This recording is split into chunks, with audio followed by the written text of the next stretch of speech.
still happens at the small village church of the Dormition. Every August 6th, small gray venomous snakes with crosses on their heads begin to appear around the church.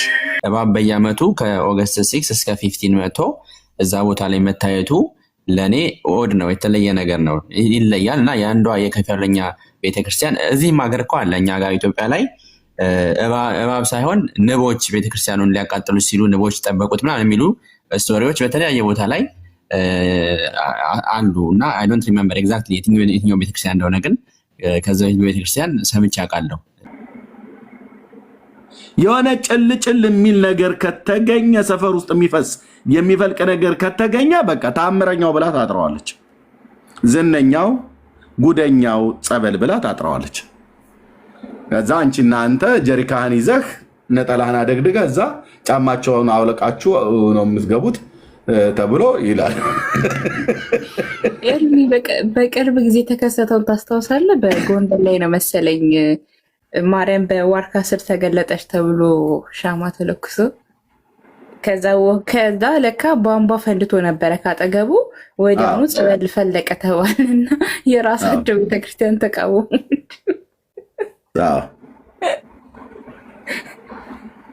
ታዲያ ምን ሊባል ነው ታዲያ? የሆነ ጭልጭል የሚል ነገር ካገኙ ያጥሩታል ወዲያውኑ። ትንሽ የውሃ ፈሳሽ ነገር ከመሬት ውስጥ ሊሾም ይሁን ሰንጥቆ ከወጣ ብቻ የሆነ ነገር ካለ በቃ ይሄን ለማየት ሩቅ ቦታ መሄድ የለብህም። አዲስ አበባ መገናኛ ዘርፈሸዋል ትምህርት ቤት ጋር እኔ አዲስ አበባ ውስጥ በገባው ሰዓት ላይ የታክሲ ረዳቶች እግራቸውን የሚታጠቡበት ታክሲያቸውን የሚያጥቡበት ቦታ ነበር ያ ቦታ።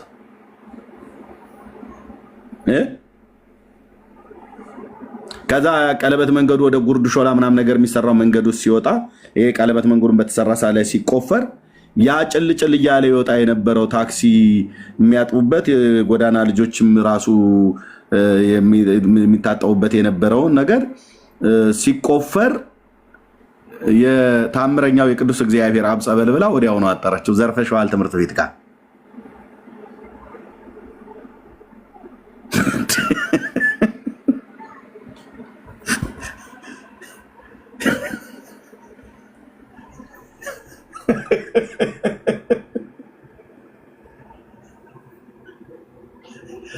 ታምረኛው የቅዱስ እግዚአብሔር አብ ጸበል ብላ ለጥፋላለች።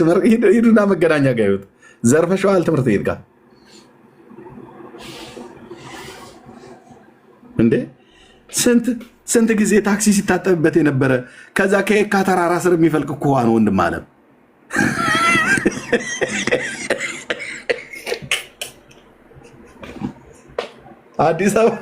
አዲስ አበባ ኦሮሞዎቹ እንዳሉት እኮ ነው፣ ፊንፊኔ እኮ ነው ብራዘር። በየቦታው ብትቆፍር ውሃ አለ።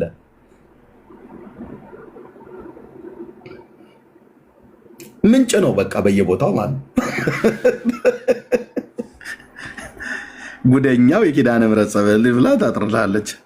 ታምረኛው የቅዱስ እግዚአብሔር አብ ጸበል፣ ዝነኛው የቅዱስ ጊዮርጊስ ጸበል እያለች ማለት ነው። እሺ ሶል እሺ ባደ እህትየው ቀጥይ። እሺ ቀጥላለሁ። በሳቅ ገደልከኝ በኢየሱስ እንዴ! አስታውሳችሁት ግን በእውነት ምንጩን ማነው ቦታውን አስታውሳችሁት? እንደኔ አዲስ አበባ የነበረ ሰው ዘርፈሸዋል ትምህርት ቤት ጋር በላይ መገናኛ በእስራኤል ኤምባሲ ጋር የሚሄደው አለ ወደ ላምበረት። ይሄኛው ግን ወደ ጉርድ ሾላ መሄጃ ታክሲ የሚያዝበት የነበረ ነበር። አስታውሻው አይደል ናርዲ? አዎ እናንተ እንደውም ቸርቻችሁ እዛ አካባቢ ነበር። በደንብ ነው የምታውቂው አንቺ። የቃል ኪዳን ቸርች ማለት ነው። ከፓስተር ታሬ ጋር ስለነበርሽ አላየን መስላችኋል? ታምረኛው የቅዱስ እግዚአብሔር አብ ጸበል ብላ አጠረችው።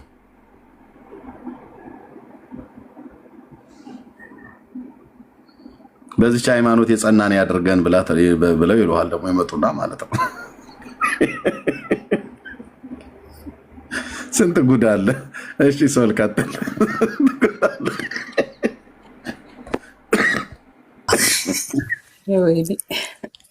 እኔ አሁን የሚገርም እዚህ አዲስ አበባ ዙሪያ የፋሚሊ ቤት አለና 2 ሜትር ከቆፈርክ 2 ሜትር ራሱ አይሞላም ውሃ አለና በቃ ድሬድን አድርጌ አሁን ደግሞ እድሜ ለሂውማኔር ቆንጆ ድሬድ በገዛ ደና ጸበል አጥማቂ መሆን ይቻላል። ባይዘው በቃ የሚጠበቅባቸው አዲስ አበባ ዙሪያ መኖር ወይ ደግሞ አዲስ አበባ መሆን ነው። ባይዘው ጸበል አጥማቂ ለመሆን በጣም በቃ ውሃ ቆፈር ታረጋለህ፣ ምንጭ ፈለቀ የማርያም ጸበል ትላለህ፣ አለቀ። ከዛ እንትን ኩኬለሽ የነበረውን ሰሚነሽ ያቺኛው ኩኬለሽ ነበረች፣ ኩኬሌላት ነች ቶሎ ትሰማለች ብለው የሱ ተበላበትና አሁን ተበልቶ ረጅም ዓመት ጻድቃኔ ማርያም ምናምን ተብሎ አሁን ደግሞ ሌላ ሰሚነሽ የሚባል ያቺ ኩኬለሽ እቺ ደግሞ ሰሚን ያው እኮ በሌላ ቋንቋ እቺኛው ኩኬላትም እቺኛው ደግሞ ትሰማለች። ተመሳሳይ እኮ ነው። ይመጡላል ገና እቴነሽ ገላነሽ አቦነሽ እያሉ ይመጣሉ። ከዛስ ቃጥላ ደግሞ ቃጥላ ነው የሚገርመኝ። እኔ ቃጥላ እስካሁን ትርጉሙንም አላውቀውም። ቃጥላ ማርያም ብሎ ደግሞ እዚህ ወደ አያት ደግሞ ቁጭ አረጉ። ከዛ ደግሞ እሱን ደግሞ እንትን ምናምን ብለን ስንገረም ሎዛ ደግሞ አሉን። ከዛስ ሎዛው ሲገርመን ደግሞ ምንድነው ያስተዋወቁን? ይሄ መጀመሪያ በ3 ጠጠር መጀመሪያ በዓለም ላይ ቤተክርስቲያን ኢየሱስ የሰራበት ብለው ምንድነው ያሉት? የሆነች ቤተክርስቲያን አለች እዚህ ወደ አዳማና ወደ ሞጆ አካባቢ ማለት ነው። ብቻ ተረታቸው አያልቅም። አቶ አክሊል ቅድም ላሳያችሁ የነበረው ቪዲዮ ምንድነው በዚህ በማርያም ትንሳኤ ጉዳይ ትንሳኤ ሙታን ሆኗል እያለን ነው። ቀድሞ ለማርያም ይሄ ሙታን የሚነሱበት ጊዜ አለ አይደለ? ጌታ ተመልሶ ሲመጣ ቅዱሳን ይነጠቃሉ። ከዛ ቀጥሎ ደግሞ አጣን በዚህ ምድር ላይ ያሉት ደግሞ ከዛ በኋላ ከሺህ ዓመት መንግስት በኋላ ደግሞ እንደገና ደግሞ አጠቃላይ ደግሞ የሙታን ትንሳኤ ይሆናልና ሁሉም በተራው ማለት ነው። በአንደኛ ቆሮንቶስ ምዕራፍ 15 ላይ እንደሚናገረው ማለት ነውና ይሄ ልጅ የማርያምን ትንሳኤ ለማጽደቅ ይሄን ተረትና ይሄን ውሸት ትክክል ለማስመሰል መጽሐፍ ቅዱሳዊ ለማድረግ የሚሄድበት ርቀት በጣም ያስገርም ነው። አሁን ሰሙት እስቲ ምን እንደሚል። ትንሳኤ ሙታን ሆኗል፣ ማርያም ቀድማ ተነስታለች። ልክ እንደማናችንም እንደ ክርስቲያኖች እንደምንነሳው እግዚአብሔር አስቀድሞ እሷን አስነሱታታል እያለን ነው። ዋት የሚያስብል ነው። ሶል እንትን ሰምተሃል? በቅርብ ጊዜ ላይ በነጋሽ ሚዲያ ላይ ከትናንትና ወዲያ ያለቀቁት በዚህ ጉዳይ ላይ ምን አሉ? አላየሁትም።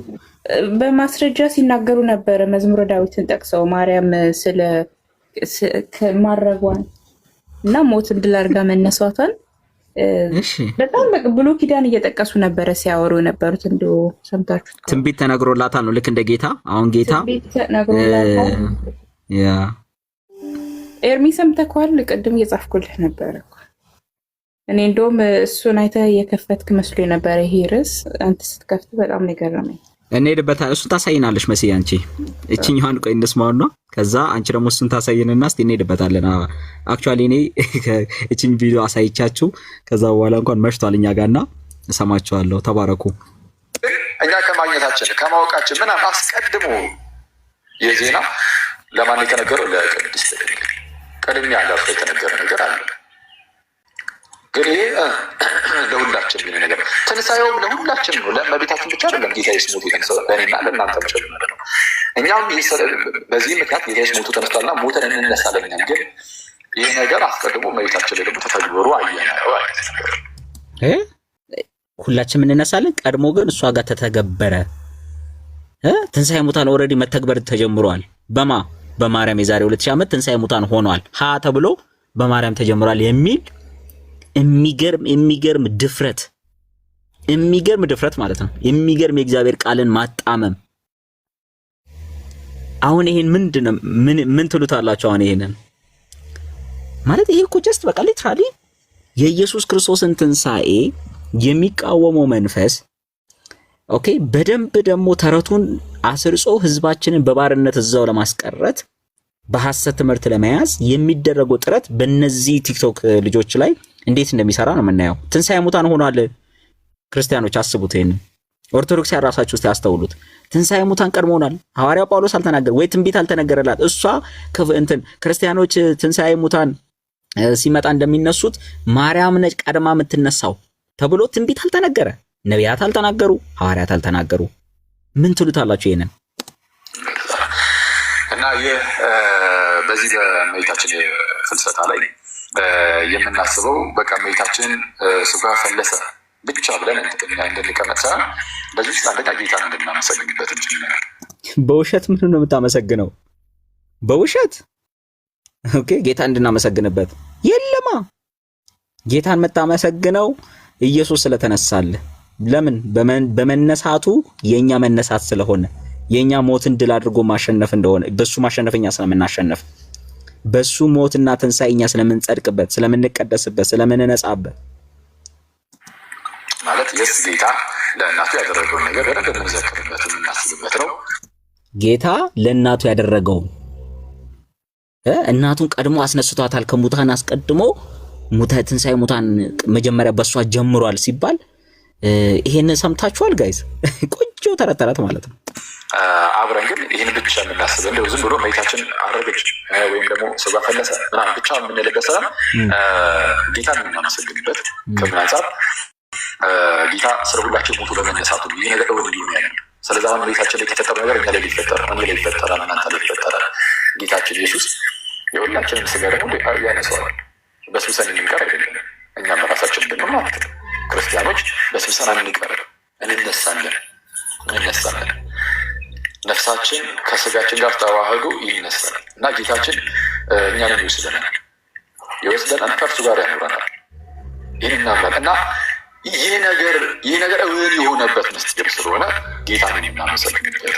ይሄ ነገር እውን የሆነው በማርያም ታይቷል። ቀድሞ እሷን በማስነሳት ነፍስና ስጋን አዋህዶ እኛን እንደሚያስነሳን እሷን በማስነሳት ይሄ ነገር የተፈጸመበት ሚስጥር። እቺ ሚስጥር መቼ መደበቂያቸው ነው ታውቃላችሁ? ሁሉ ነገር ሚስጥር ነው። ዳቦ መቁረስ ሚስጥር ነው። ጠላ ሚስጥር ነው። ዘኬ ሚስጥር ነው። በርና መስኮት ሚስጥር ነው። ምን ሚስጥር ያልሆነ ነገር አለ? እና የማርያም ትንሣኤ ጌታ ለሷ ያደረገው ነገር ለኛ የሚደረገው ነገር ቀድሞ ተደርጎ እኛም እንደራሱ እርግጠኛ የኛ መነሳት የተረጋገጠው በኢየሱስ መነሳት ነው። እኛ እንደምንነሳ 100% ትንሣኤ ሙታን በስብሰን ሞተን እንደማንቀር የታወጀልን በክርስቶስ ኢየሱስ ሞትና ትንሣኤ ነው እንጂ በማርያም አይደለም።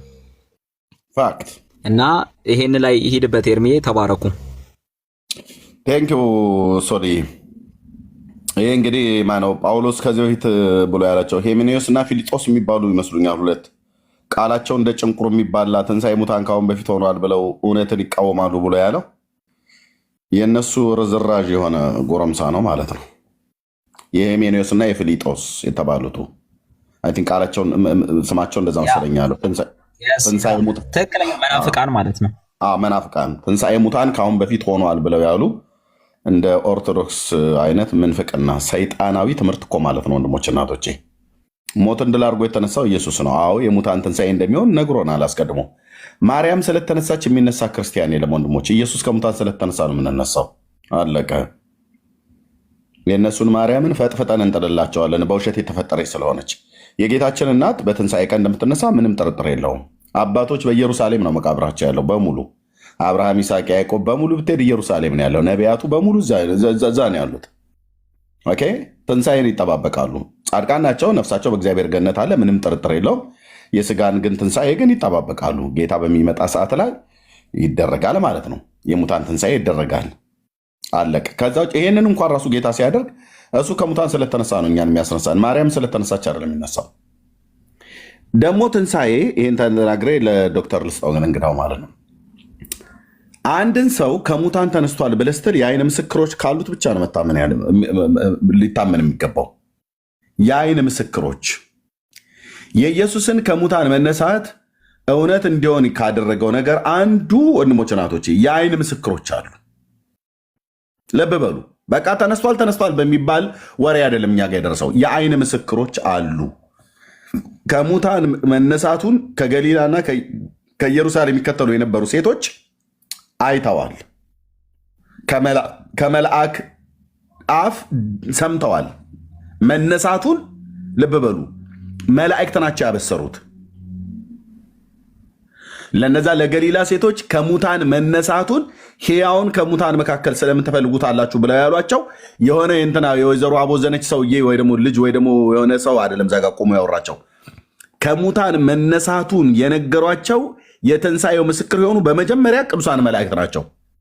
ለገሊላና ከኢየሩሳሌም ለሚከተሉት ሴቶች በሳምንቱ የመጀመሪያ ቀን ሽቶ አካሉ ሊቀቡ በሄዱ ሰዓት ላይ ወደ መቃብሩ ሲሄዱ ሕያውን ከሙታን መካከል ስለምን ትፈልጉታላችሁ?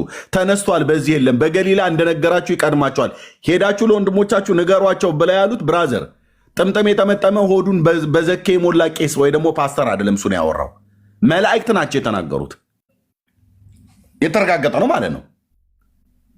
ቀጥሎስ እነዚህ አይን ምስክሮች መጥተው ለዮሐንስ ነገሯቸው፣ ለሐዋርያቱ ነገሯቸው። ጴጥሮስ የሴት ወሬ ነው ብሎ አቃሉ አልተቀመጠም። ሊያረጋግጥ ሮጦ መቃብሩ ድረስ ነው ሄደው። በዚያኑ በር በተዘጋበት ጊዜ ማለት ነው።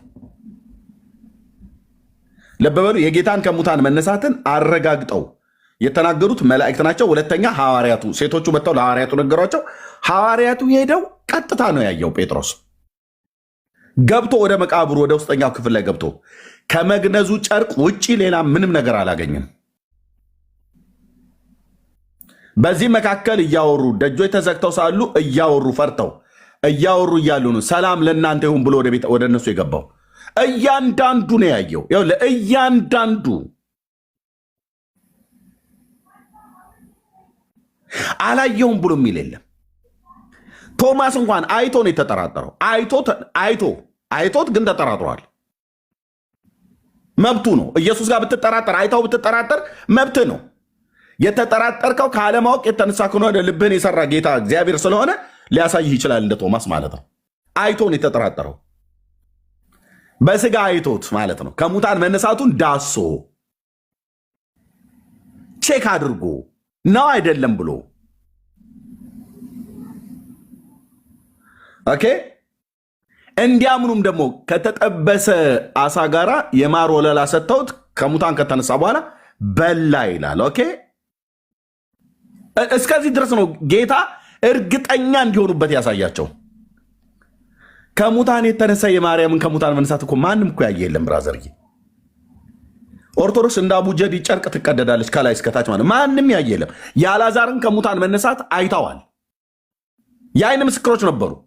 ኢየሱስም ነበረ፣ ከእሱ ጋር ያሉት ደቀ መዛሙርቱ ነበሩ።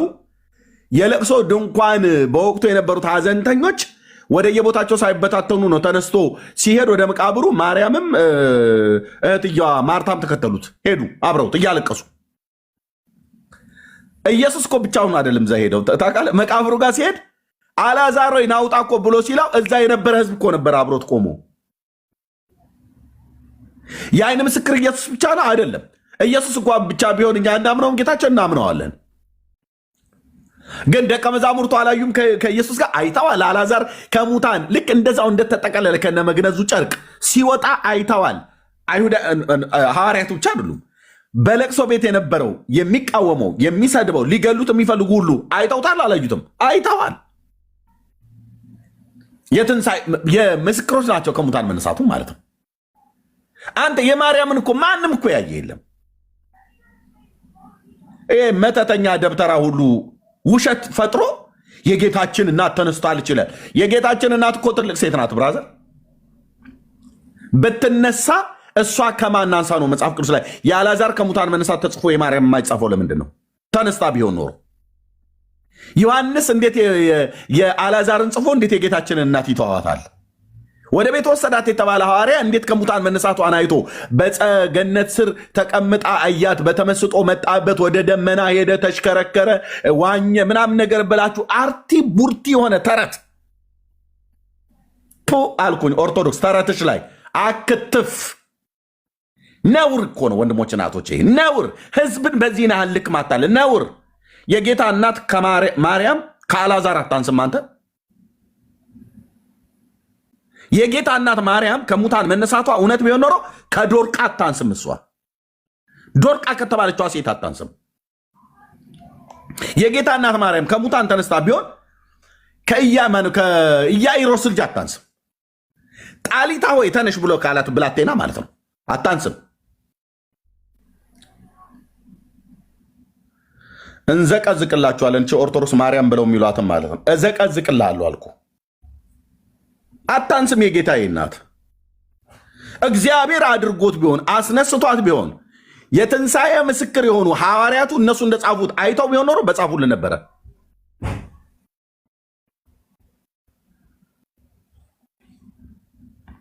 ውሸት ወንድሞችና እህቶቼ ደግሞ ይመጣና ይለኛል እንደ ኦርቶዶክስ ንጽሕት ናት ይለኛል። አንተ ለእኔ መታት ነግረኛ የቆሸሸች ቤተክርስቲያን ናት። የቆሸሸች አልኩ ተግማምታ ለዘመናት ቁጭ ብላ ግማቷን ይኸው እያወጣ ነው እያሳየናት ያለው ጥራት የጎደላቸው መጽሐፍቶች ናቸው ያለችው በእኛው በልጆቿ እያሳያት ነው እግዚአብሔር። ተግማምታ አልኩ በቃ አንዱ በአንዱ ላይ ተረት እየተደራረበ እየተነባበረ ቄሶቹ ጠላቸውን ሲጠጡ ምእመኑም ጠላ ጠምቆ ከማቅረብ ውጭ ምንም የሚጠይቀው ነገር ተግማምቶ አልኩ ሰውነቱን እንዳልታጠበ ለብዙ ዘመን እንዳልታጠበ ጠረኑ እንደሚከረፋ ሰው የውሸት ክርፋት ከውስጧ ውሃ ከጉድጓድ እንዲፈልቅ ውሸት ከኦርቶዶክስ እየፈለቀ ማለት ነው። በቀይ በጥቁር እስክሪብቶ ጽፈው በአቢሾ የደነዘዙ ደብተራዎች የሚጽፉትን መጽሐፍ ህዝቡ ጣጣ ፀሐይ ቁጭ ብሎ እየሞቀ ያነባዋል። ምንም ከህይወቱ ጋር ግንኙነት የሌለው ማለት ነው። ኢየሱስን አያሳይ፣ ወደ ኢየሱስ አይጠቁም። ምንም እነዚህ መጽሐፍቶች እህል ሳይበሉ ነው የምታነቧቸው ብለው ይሏቸዋል። ቅዱስ ከመሆናቸው የተነሳ ብለው ይላሉ። እርኩስ እኮ ናቸው ውስጣቸው እርኩስ። እኔ እንዳነበበ ሰው እነግርሃለሁ ቅዱስ ናቸውና እነኚህን እህል ሳትበሉ ጠዋት በደንብ አንብብና በጆግ ላይ ውሃ አድርገህ እሱ ላይ ድገምበትና ከዛ ቤትህን እርጨው ይላል። በቃ ከዛ ጠጣ ውልቅ ብሎ ይወጣልሻል ምናምን ነገር ብሎ ይላታል። እንዴ ይህን እንደ አሜባ ኮሶ እንደ ትል የተጣባ ተረትን የሰራዊት ጌታ እግዚአብሔር ውልቅ አድርጎ የሚያወጣል በወንጌሉ እውነት ነው፣ በወንጌሉ ብርሃን ነው። ስለዚህ የጌታችን እናት ማርያም አታቅልሏት። እሺ በዚህ ነው ያልክ። እኔ አሁን አታቃለ በጣም ነው የሚሰማኝ ስለ ጌታ እናት ስለ ማርያም ስናገር። በዓለም ላይ ሰይጣን እንኳን የዚህን ያህል አልዋሸባትም ኦርቶዶክስ የዋሸችባትን ያህል። ኦርቶዶክስ በተለይ የኢትዮጵያ ኦርቶዶክስ በማርያም ላይ የዋሸችውን ያህል ሰይጣን እንኳን እንደዚህ አልዋሸባትም በማርያም ላይ። ታምሯን ያነበበ ሰው ብቻ፣ በስሟ የተጻፉ መጽሐፍቶችን ያነበበ ሰው ብቻ ይህንን ያውቃል። እሺ ዶክተር፣ እሺ እንኳን ደህና መጣ። እንዴት ናችሁ? ሰላም ዋላችሁ? ደህና ነን ጌታ ይመስገን። ሶላውራው እግዚአብሔር ይመስገን። ኦኬ እንዴት ነው ዶክተር? እግዚአብሔር ይመስገን ደህና ነኝ። ጥያቄ ኖሮኝ ነው የገባሁት። በእርግጥ ብዙ የምመልሰው ነገር ላይኖር ይችላል። የሚቻል ከሆነ ኦርቶዶክሳዊ ነህ? አዎ ኦርቶዶክስ ነኝ። ኦኬ መልስ የለም። በመጀመሪያ በዚህ በቶፒኳ ላይ መልስ ብትሰጠን እና ከዛ ደግሞ ያንተን ጥያቄ ብንቀበል ነው ደስ የሚለን። ሞታ ያልተነሳችው ማርያም እያለ ነው፣ ውሸት ነው። ያ እኔ አሁን ያለሁበት ቦታ ጀስት አጭር ነገር ለመናገር ነው። ዛሬ ጠዋት ላይ ባልተለመደ መልኩ የካቶሊክ ቤተክርስቲያን አቅራቢያ ያለና ተሰብስበው ነበረ።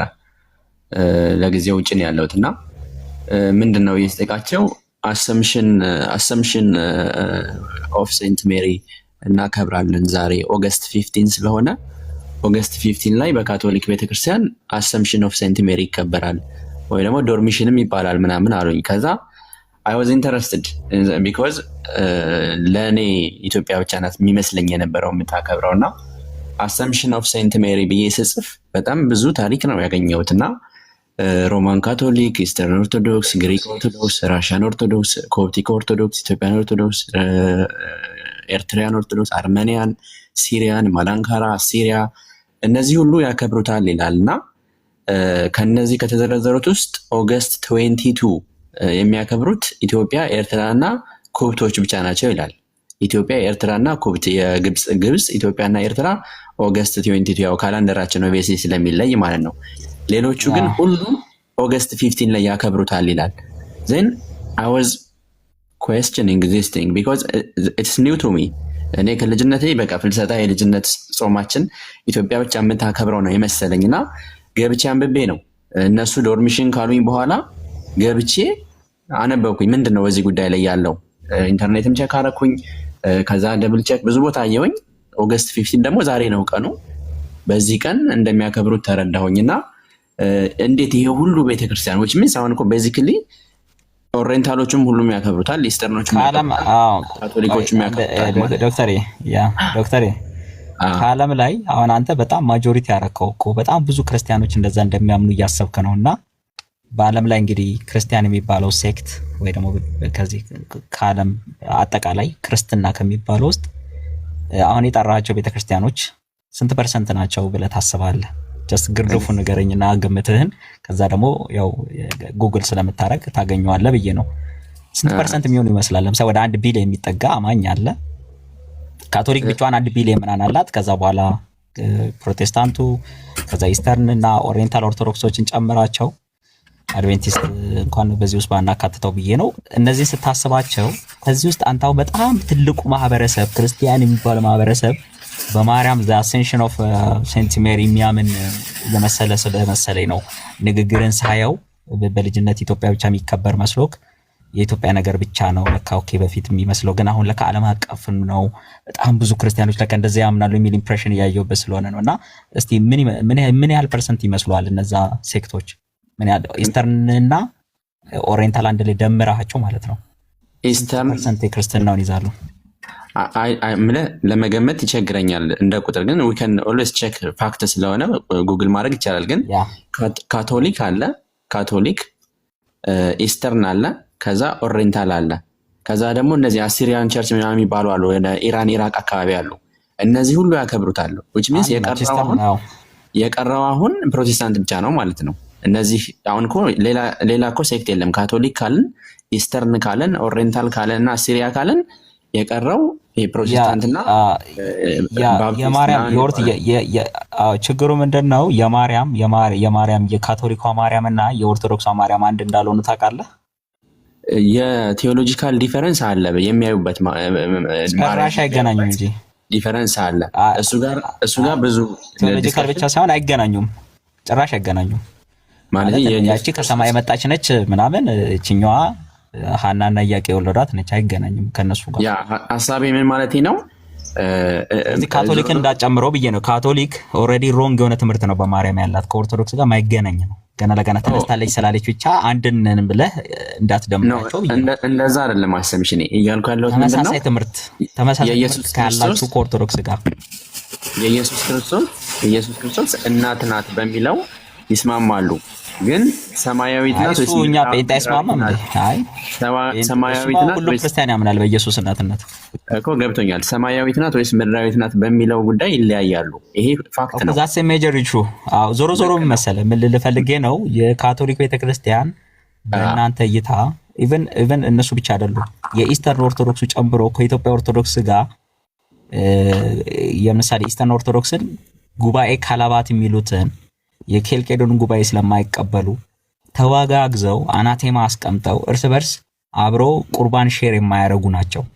ስለዚህ አትደምሮ ልፈልጌ ነው። አሁን አንተ መደመር ያለብህ ማን መሰለህ? አምስቱን አብያተ ክርስቲያናት ኦኬ፣ የግብፅን፣ የኤርትራን፣ የህንድን፣ የአርመንን እና የኢትዮጵያን ቤተክርስቲያን አንድ ላይ ኦሪየንታሎቹን አምስቱን ቤተክርስቲያን ከኤርትራ ጋር 6 አድርገህ ከዛ በኋላ ሌሎች እንደው ኢስተርን እንኳን በተጨምር ኦኬ ያው ምንም እንኳን አንድ ባትሆኑ ማለት ነው አትሊስት በማርያም ጉዳይ እንኳን እንስማማለን ብትሉ በጣም ማይኖሪቲ ነው ልፈልጌ ነው። ኦኬ ካቶሊክን ከጨመርክ ከካቶሊኩ ጋር የካቶሊኳ ማርያምና የኦርቶዶክሷ ማርያም በፍጹም የማይገናኙ ናቸው።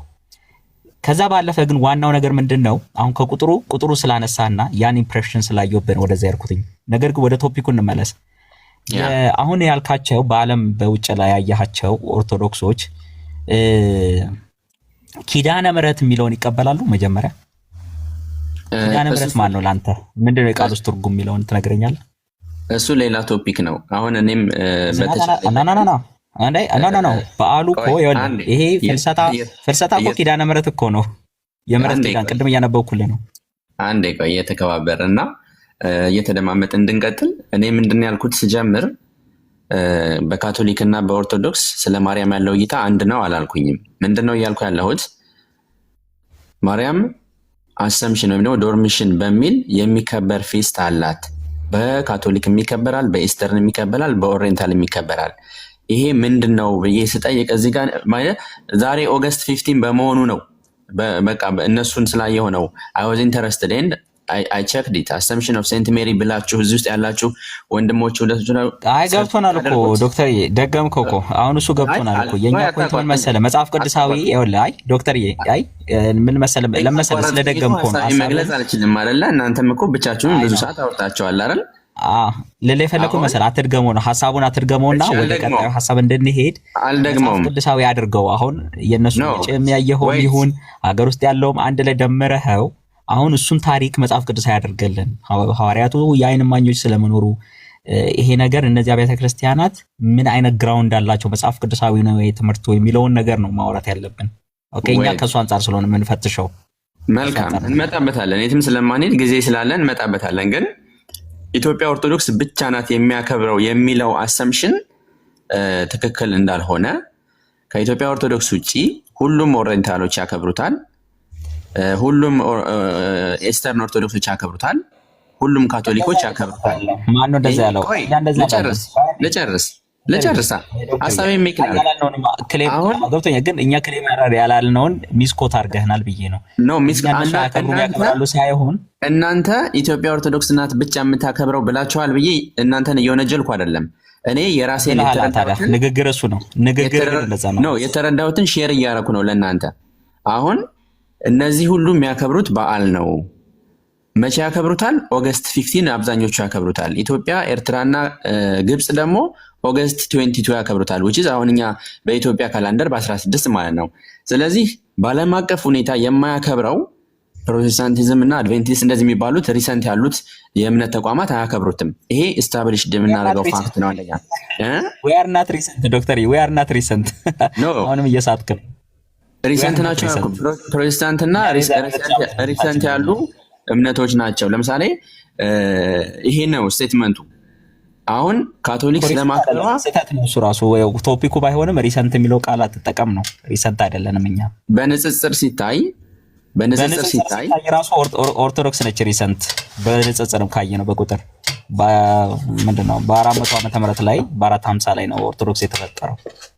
ወይ ደግሞ ታላቁ ዲቪዥን ፕሮቴስታንቲዝም መቼ ነው የተጀመረው ታዲያ? እኛ ፕሮቴስታንቲዝም ሳይሆን እኛ ክርስትና የሚለውን የኛ እምነት ወደ ባክ ቱ ኦሪጂን ብለን ከመጀመሪያው ከጳውሎስ ከጴጥሮስ እምነት ወይ ደግሞ ከጳውሎስ ምንድነው በመንፈስ ቅዱስ መውረድ ቤተክርስቲያን ስትተከል የአንዲቷ ቤተክርስቲያን የዛ አማኞች ነን እኛ እንጂ ቤተክርስቲያን የዛሬ 1500 እና ማርቲን ሉተር ሲነሱ ሃይማኖት አልመሰረቱም። ወደ ኦሪጂናሏ ሳትከፋፈል ቤተክርስቲያን ወደ ነበረችበት ወደ ኦሪጂናል የሐዋርያቱ እምነት ወደ ዋናው ክርስቶስ ወደ መሰረታት ቤተክርስቲያን ወደዛ ትምህርት ወደ መጽሐፍ ቅዱሱ ትምህርት ጽድቅ በእምነት ብቻ ወደሚገኝበት ሰው በማመን የሚድንበት ኦኬ በእግዚአብሔር ቃልና በእግዚአብሔር ቃል ብቻ የሚታመንበት ኦኬ እሱኛው ክብር ለእግዚአብሔር ብቻ የሚሰጥበት እሷ ቤተክርስቲያን ላይ እንመለሳሉ እንጂ እነሱ ሃይማኖት አልፈጠሩም። ዛት ዋይ ከሱ ካውንት ማናረጋው እኛ ወደ ኦሪጂናሉ ተመለሰን። ከዛ ከኦሪጂናሉ የዛሬ 2000 ዓመት ቤተክርስቲያን በመንፈስ ቅዱስ መውረድ የተተከለች የዛች ቤተክርስቲያን አማኞች ክርስቲያኖች ነን እና ሪሰንት አትበል ልፈልግ ነው። ቀጥል አሁን ኦኬ እንደዚህ ሰዎች ያስረዱሁን። አሁን ያንተ የተረዳው ወደ መጽሐፍ ቅዱስ አምጣውና ማርያም ስለመነሳቷ ማስረጃ መጽሐፍ ቅዱሱን ታሳየናል። አንድ ሁለተኛ ታምረ ማርያም ላይ የተጻፈውን ታሪክ እሱን ትቀበላለህ ወይ? እሱንስ ኢስተርኖች ይቀበላሉ ወይ? ካቶሊኮች ይቀበላሉ ወይ?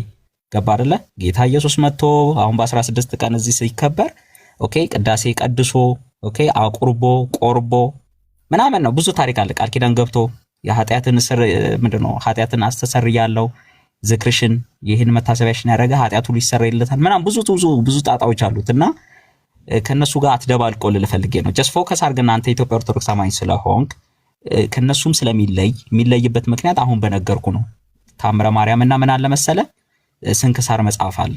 በዚህ ላይ ቤዝድ ያደረገ ነው የኦርቶዶክስ የዚህ ፍልሰታ አከባበር። ያኛው የነዛ ደግሞ ይሄን አያውቁልህም። ገባ?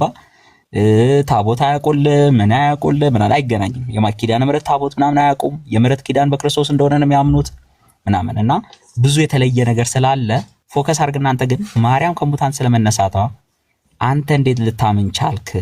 እሱን ማስረጃ ሐዋርያትና ነቢያት ባልተነበዩበትና ባላስተማሩበት እንዴት ተቀበልኩ የሚለው ላይ ፎከስ አድርግ። ቴንክ ዩ። ቀጥል። አመሰግናለሁ። ያው እንደነገርኩ ጥያቄ ለመጠየቅ ነው የገባሁት በዋናነት እና የእናንተን ጥያቄ መመለስ የምችልበት አቅም ካለኝ እሞክራለሁ። ግን ጥያቄን ብትመልሱልኝ ደስ ይለኛል።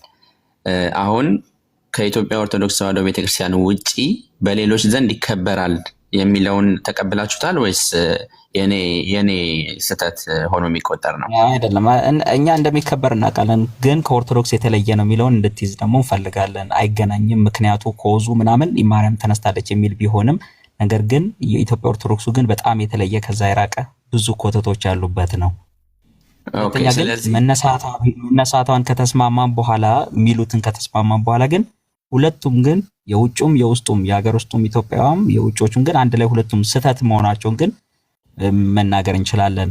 ከመጽሐፍ ቅዱስ ተነስተን ከጌታ ከኢየሱስ ውጭ ኦኬ አሁን ዳግም ትንሣኤ ሆኗል ብሎ ማስተማር ምንፍቅና ነው። አንድ ሁለተኛ ስህተት ነው። ሐዋርያት አላስተማሩ፣ ነቢያት አልተነበዩ፣ እሷ ቀድማ ትነሳለች አልተባለም። ጌታ አስነሳትም ያስነሳታል፣ ምንም አይነት ነገር የለም። የጌታ ትንሣኤ በትንቢት ተነግሯል። እንደ ትንሣኤው ሞቱ ተነግሯል። እንደዛው ነው የሆነው እንደ ቃሉ። የማርያም በዛ ልክ የተነገረበት ነገር ካለ ኤርሚ አለ ተቀበለኝ። ከዚህ በኋላ አይ ቲንክ መቀጠል ስለማልችል ነው። ሌላ ቀን ፎሎ አድርገኝና ችግር የለውም። እናንተ መልካም ቀን። ጥሩ ጥያቄ ነው ዶክተር የጠይቀው። ቴንክ ዩ ሶል ተባረክ። ሰላም ነህ? እኛ ዶክተር አሁን ያልከውን መረጃ በምስራቃውያን እንዴት ያምናሉ፣ መቼ ያከብራሉ፣ ካቶሊካውያን ደግሞ መቼ ያምናሉ፣ እንዴት ያከብራሉ፣ ኦሪየንታል ደግሞ እንዴት ያምናሉ፣ መቼ ያከብራሉ፣ እሱን ከፈለግን ምንም አሁን እንደምታውቀው የመረጃ ጊዜ ስለሆነ ቻትጂፒቲ ላይ እንኳን ሰው ቢገባ የሚያገኘው ነገር ነው ማለት ነው። ጉግል ላይ ሄዶ ቢያይ የሚያገኘው ነገር ነው። እኛ ምስራቃውያን ያክብሩት አያክብሩት፣ ኦገስት 15 ያክብሩት ወይ ደግሞ ኦገስት 25 ወይ ደግሞ 22 ላይ ያክብሩት፣ በሙሉ ካቶሊክ በል ምስራቃውያን በል ኦሪየንታል በል ይህንን በዓል ብለው በዓል ነው ብለው የሚያከብሩ አንዳቸውም የታሪክን የመጽሐፍ ቅዱስን ማስረጃ የላቸውም ብዬ እላለሁኝ። ለምሳሌ በኦገስት 15 ላይ አሁን አንተ እንደምትለው የምስራቅ ኦርቶዶክስ አንዷ ክንፍ የሆነችው የግሪክ ኦርቶዶክስ ኬፋሎኛ በሚባል ቦታ ላይ ሕይወት ያላቸው እባቦች የሚገለጡበትና እነዛ እባቦችን ካህናቱ እየያዙ በእባቦቹ ሕዝቡን የሚባርኩበት እባቦቹ በኦርቶዶክሳውያን በምስራቅ ኦርቶዶክስ አማኞች ሰውነት ጀርባ ላይ፣ እጃቸው ላይ፣ ጡታቸው፣ ደረታቸው ላይ የሚርመሰመሱበት ቀን ነው። ከፈለክ ቪዲዮ ከፍቼ ያሳያለሁ። ኬፋሎኛ ብለህ ታይፕ ብታደርገው ታገኘዋለህ ዶክተር ማለት ነው። አሁን ይሄ ከምን ጋር የተገናኘው ብለው ነው የግሪክ ኦርቶዶክስ የሚያምኑት ከእመቤታችን ብለው ከማርያም ጋር ነው አገናኝተውት። ራሱ እባቡ አይደለም በኦርቶዶክሳውያን በምስራቅ በግሪክ ኦርቶዶክስ እምነት ተከታዮች ላይ ብቻ አይደለም በማርያም ስም በተሰራው ቤተክርስቲያን ውስጥ ሁሉ ጭምር የማርያም ስዕል ተብሎ በተባለው ላይ እባቡ ተጠቅልሎ የተኛበትን ቪዲዮ ከፍቼ ላሳይ ይችላል። ቪዲዮ ከፍቼ ማለት ነው። ለምሳሌ ቆይ አንዴ ጠብቀኝ ጆኒ።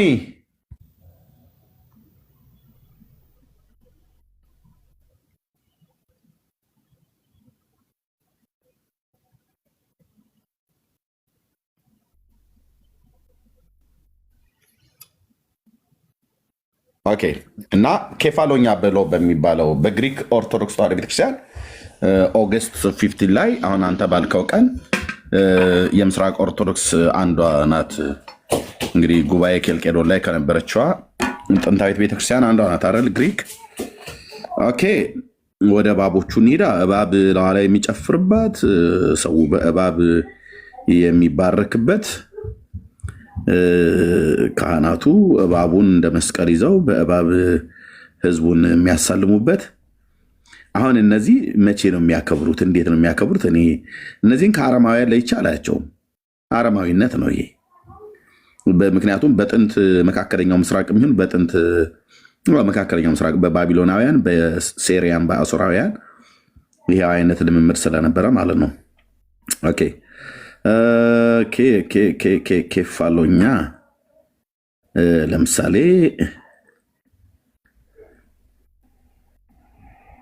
እሺ፣ ይሄ ዘይቱ ነው።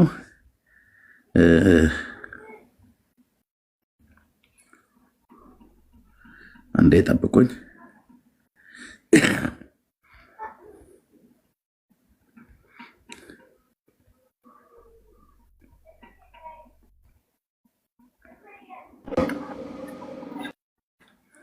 አንዴ ጠብቁኝ፣ እሰጥሃለሁ። ቆይ እሺ፣ እስከ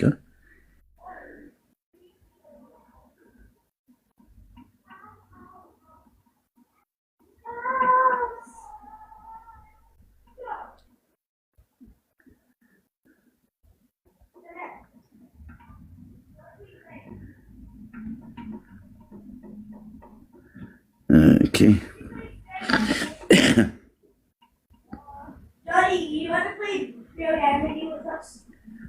ይቅርታ ስለዘገየሁባችሁ።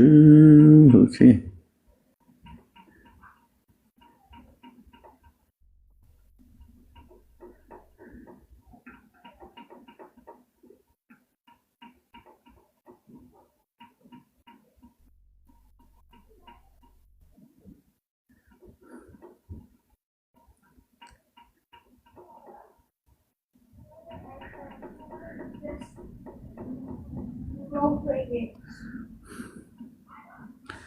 ኦኬ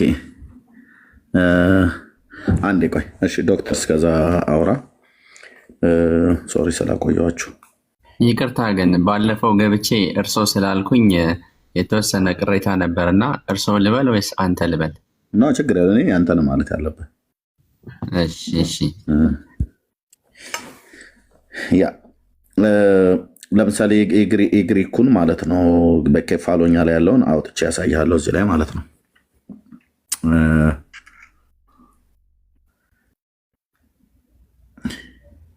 አሁን ይሄ የአረማውያን የበዓል አከባበር ስለሆነ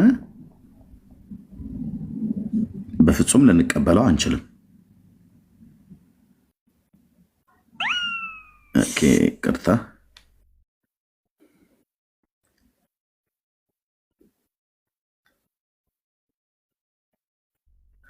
ኦኬ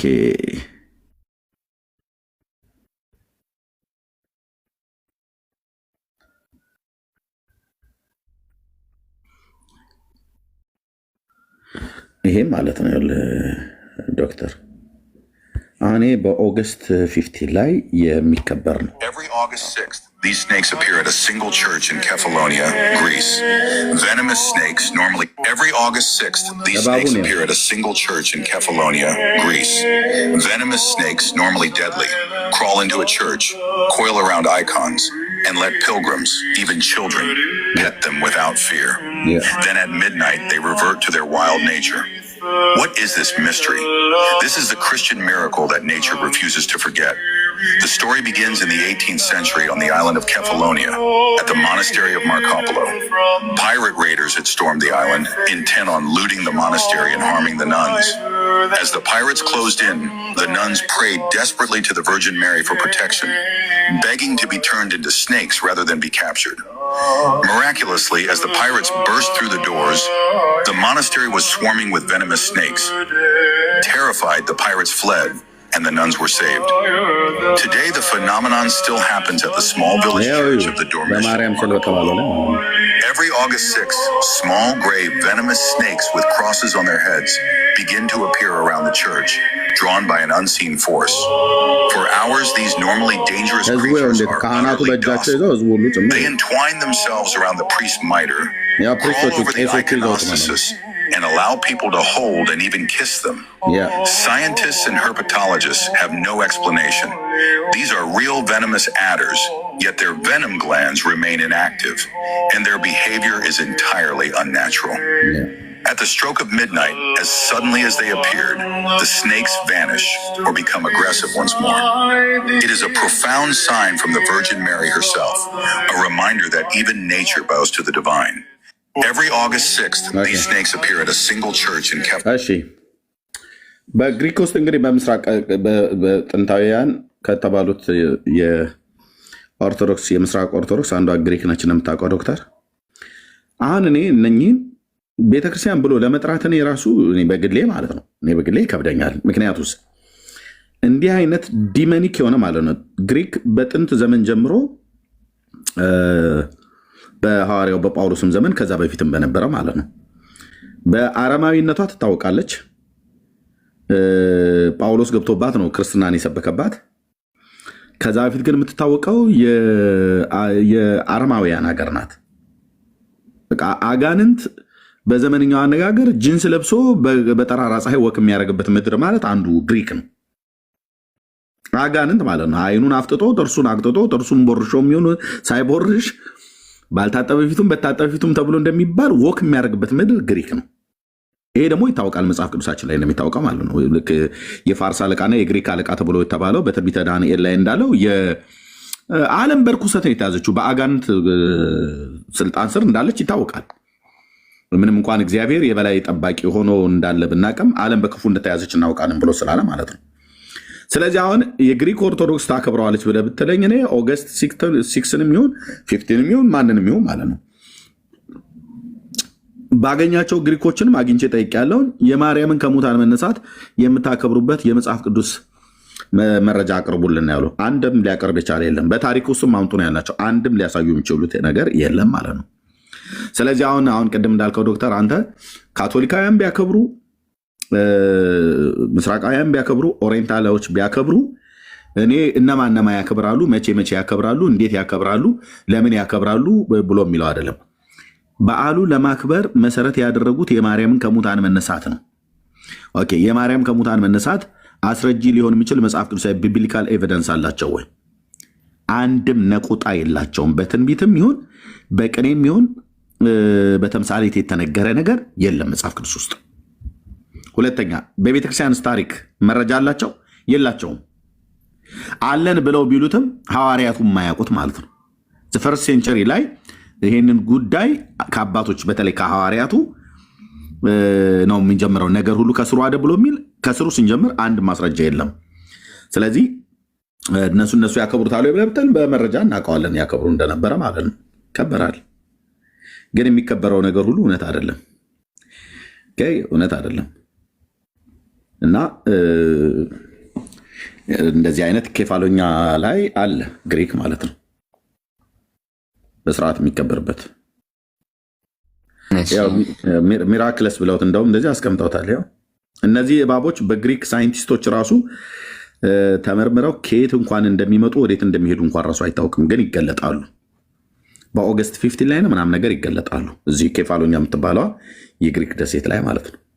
እና መቀጠል ይችላል ዶክተር። ቴንክ ዩ በጣም ቴንክ ዩ። ይሄ ቪዲዮ ኢንተረስቲንግ ነው። ከዚህ በፊት አይቼው ነበር እና እዛች ቤተክርስቲያን ብቻ ነው የሚፈጠረው ራይት። ሌላ የግሪክ ቤተክርስቲያኖች ላይ ሀፕን አያደርግም። ቢኮዝ እችኛዋ ቤተክርስቲያን ስፔሲፊካሊ የሆነ ፓይረቶች አታክ ሊያደርጓት ሲሉ ህዝቡ ተማጸነ፣ ጸለየ። ዜን እባቦች መጥተው አባረሩላቸው። ዜን በየአመቱ ይሄ ሀፕን ያደርጋል። እኔ this is very weird and odd even ሀፕን የሚያደርግበት መንገድ ሱፐር ናቹራል ነው። ኢትስ ኖት ናቹራል ፌኖሜና። እባብ በየአመቱ ከኦገስት 6 እስከ 15 መጥቶ እዛ ቦታ ላይ መታየቱ ለእኔ ኦድ ነው፣ የተለየ ነገር ነው፣ ይለያል። እና የአንዷ የከፊለኛ ቤተክርስቲያን እዚህም ሀገር እኮ አለ እኛ ጋር ኢትዮጵያ ላይ እባብ ሳይሆን ንቦች ቤተክርስቲያኑን ሊያቃጥሉ ሲሉ ንቦች ጠበቁት ምናምን የሚሉ ስቶሪዎች በተለያየ ቦታ ላይ አሉ። እና አይ ዶንት ሪሜምበር ኤግዛክትሊ የትኛው ቤተክርስቲያን እንደሆነ ግን ከዛ ቤተክርስቲያን ሰምቼ አውቃለሁ። ሊያቃጥሉት ሲሉ ንቦች አባረሯቸው ምናምን እና that kind of miracle story ነው የሚመስለው። እና እችኛዋ ግን ስፔሲፊካሊ የአንዲት የግሪክ ቤተክርስቲያን እዛች ቦታ ላይ ያለች ብቻ ነው እንጂ ሁሉም የግሪክ ቤተክርስቲያኖች እባብ ይገለጥባቸዋል የሚል ትምህርት ያለ አይመስለኝም። እዛ ላይ ተሳስቻለሁ። አይ የለም፣ ልክ ነው ታሪኩ የሚናገረው ልክ ነው። እዛ ቦታ ላይ ኬፋሎኛ ብሎ በሚለው ስቴት ላይ ብቻ ነው የሚሆነው የሆነውም። ግን አንተ ይሄንን ሚራክልስ ነው ብለህ ከጌታ ነው ፍሮም ጋድ ነው ብለህ ነው የምታምነው ወይስ ከማርያም ነው ብለህ ነው የምታምነው? ይሄ እኔ ሁሉም ታምሮች ከጌታ ከኢየሱስ ክርስቶስ ነው ምንጫቸው። ሁሉም ታምሮች ታምር ተብለው ከተገለጹና ቅዱሳን ከሆኑ ይሄ ማለት ዲያብሎስ ለምሳሌ የብርሃን መልአክ መስሎ ይገለጣል የሚል ትምህርት አለን። እሱ አይነት ነገር ካልሆነ በስተቀር ምታቶች ምናምን ካልሆነ በስተቀር ሪል ታምር ከተፈጠረ በቅዱሱ ላይ አድሮ የእግዚአብሔር ኃይል ነው የሚሰራው። ዞሮ ዞሮ የቅዱስ ሰው ጸሎት በስራዋ ታምር ታደርጋለች ስለሚል በእግዚአብሔር ቸርነት በኢየሱስ ክርስቶስ ኃይል ቅዱሳን ለምሳሌ ሙሴ ባህር ቢከፍል በእግዚአብሔር ነው። ልክ እንደዛ ማለት ነው። ኤልያስ እሳት ቢያወርድ በእግዚአብሔር ነው። ልክ እንደዛ ሙሴ ጋር ሊሄድ ነበር። ደረቂቱን በትር ወደ እባብነት የለወጠው ማለት ነው። ሙሴ እንትን ሲለው እግዚአብሔር ነው። እነዛኞቹ ደግሞ ያኔስና ያርበኔስ ደግሞ በራሳቸው እንትን አድርገው ቀየሩ። ከዛ ግን የነሱና ታምር አይደለም እንዴ? የነሱ ታዲያ ታምር አይደለም እንዴ? እያልኩ ያለሁት ምንድን ነው? አይ ታምራት ሁሉ ከእግዚአብሔር ናቸው ብለህ ካልክ ሙሴ ደረቂቱን በትር እግዚአብሔር ጣላት አለው። ጣላት እባብ ሆነች። አንሳት፣ አንሳት አለው። በትር ሆነች። ወደ ፈርዖን ሂድ አለው። በፈርዖን ፊትም ጣላት። አሮን ማለት ነው። እና ስጥላት በትሩን የጣለው እዛ በጎች የአማቱን የወተሩን በጎች ይጠብቅበት የነበረውን በትር ነው የጣለው። ምንም የተለየ በትር አይደለም። በትርን ይዘህ ውረድ ነው ብሎ ያለው እና እንጨት ነው ማለት ነው በትር። እኛም በጎች ስንጠብቅበት የነበረው አይነት በትር ማለት ነው። እና ወስዶ ጣለው፣ እባብ ሆነ። ፈርዖንም ሰዎቹን ጠርቶ እንደዚሁ እንዲያደርጉ አዘዘ። እነሱም በትሮቻቸውን አመጡ ነው ብሎ የሚለው አይደል?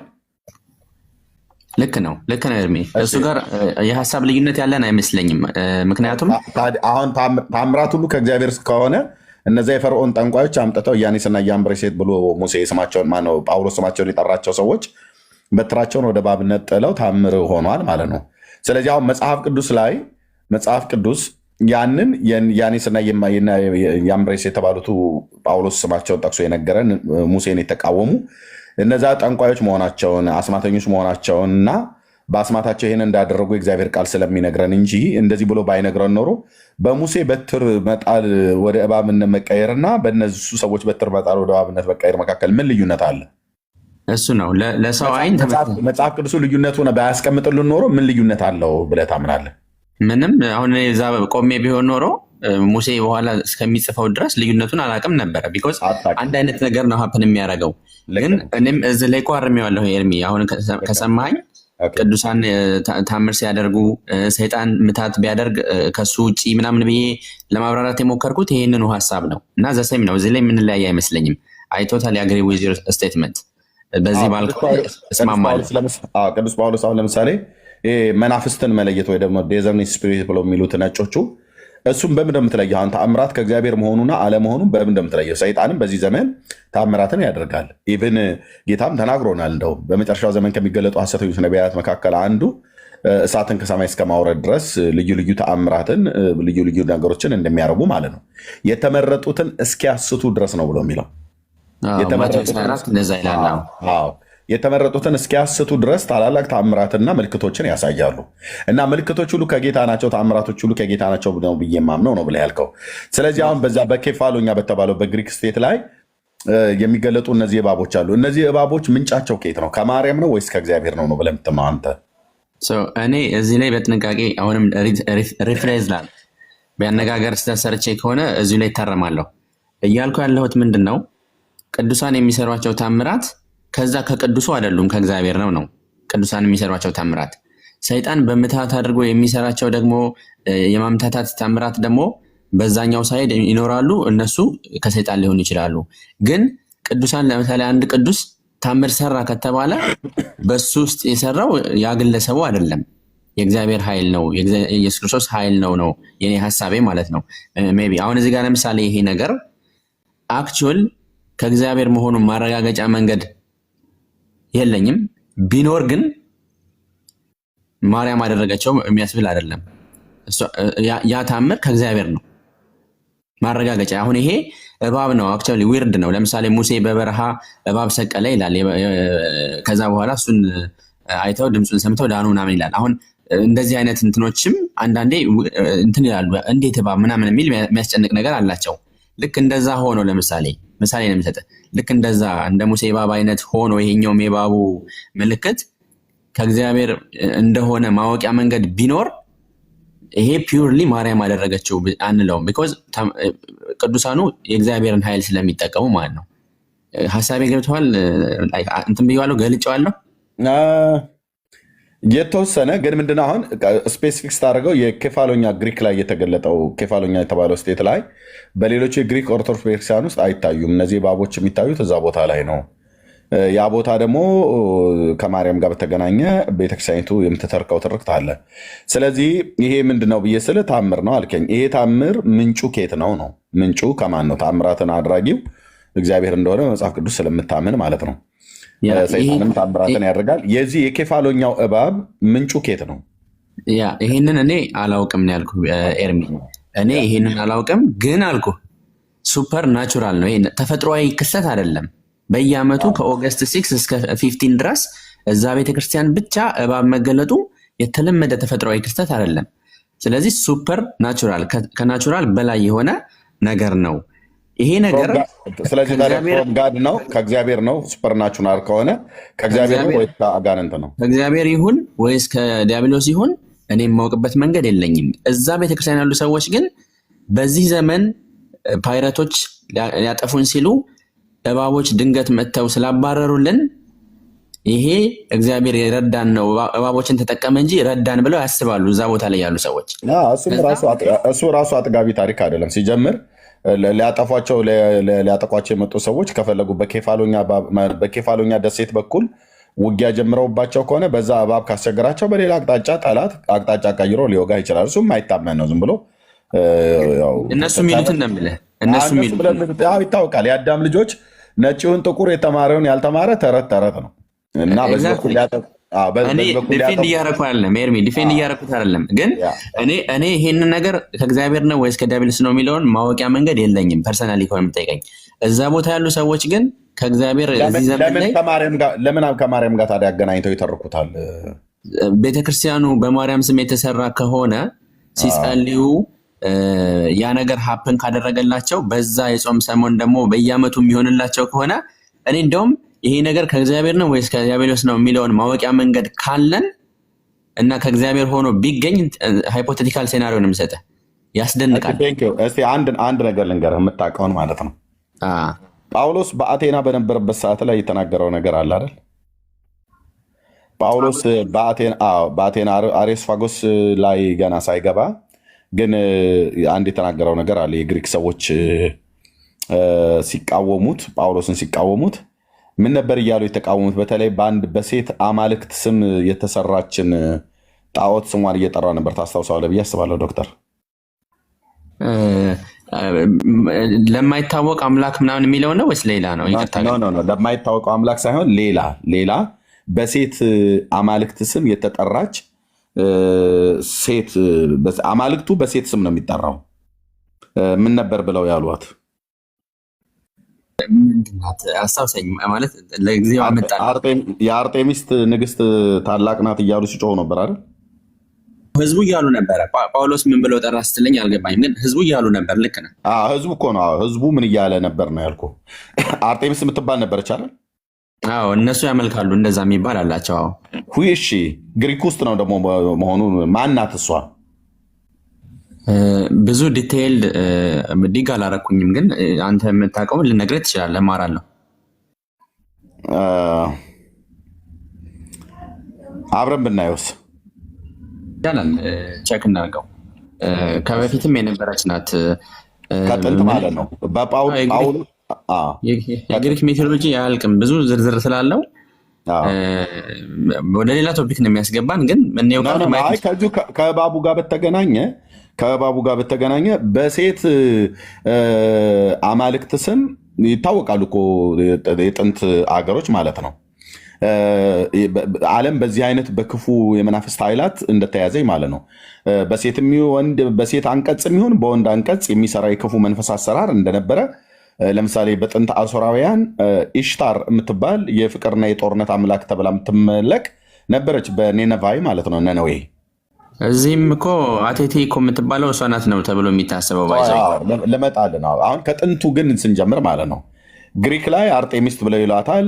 ሮም ላይ ደግሞ ዲያና ብለው የሚጠሯት አሉ። እንደዚሁም ደግሞ ኢራን ላይ የጥንት ፐርዥያን ደግሞ አናሂታ ብለው የሚጠሯት አሉ። በጥንት አሶራውያን ፋናራክ፣ ሙስኩ፣ ማርዱክ የሚባሉ ነበሩ ጣዖታት ማለት ነው። ከኢሽታርም ውጭ ሁሉ ጭምር ማለት ነው። ግን በሴት አንቀጽ ስም የሚጠሯቸው አማልክቶቻቸው ነበሩ። ማነች የናምሩድ እናት? ማነው ስሟን ጥሩልኝ። የጥንት ሶሪያ ማለት ነው። በኢራቅ በራሽያ ቦምብ ነው እንደውም ከተማው የፈራረሰበት። ማነው የሶሪያ ከተሞች ላይ አሁን በቅርብ ራሽያ በባለፈው በዚህ የሽብርተኛ ቡድኑን ያጠፋችበት አንድ የጥንት የናምሩድ ህንፃ የነበረበት የናምሩድ ፒራሚድ ምናምን ነገር የነበረበት ሰሚራሚስ ናት ነው።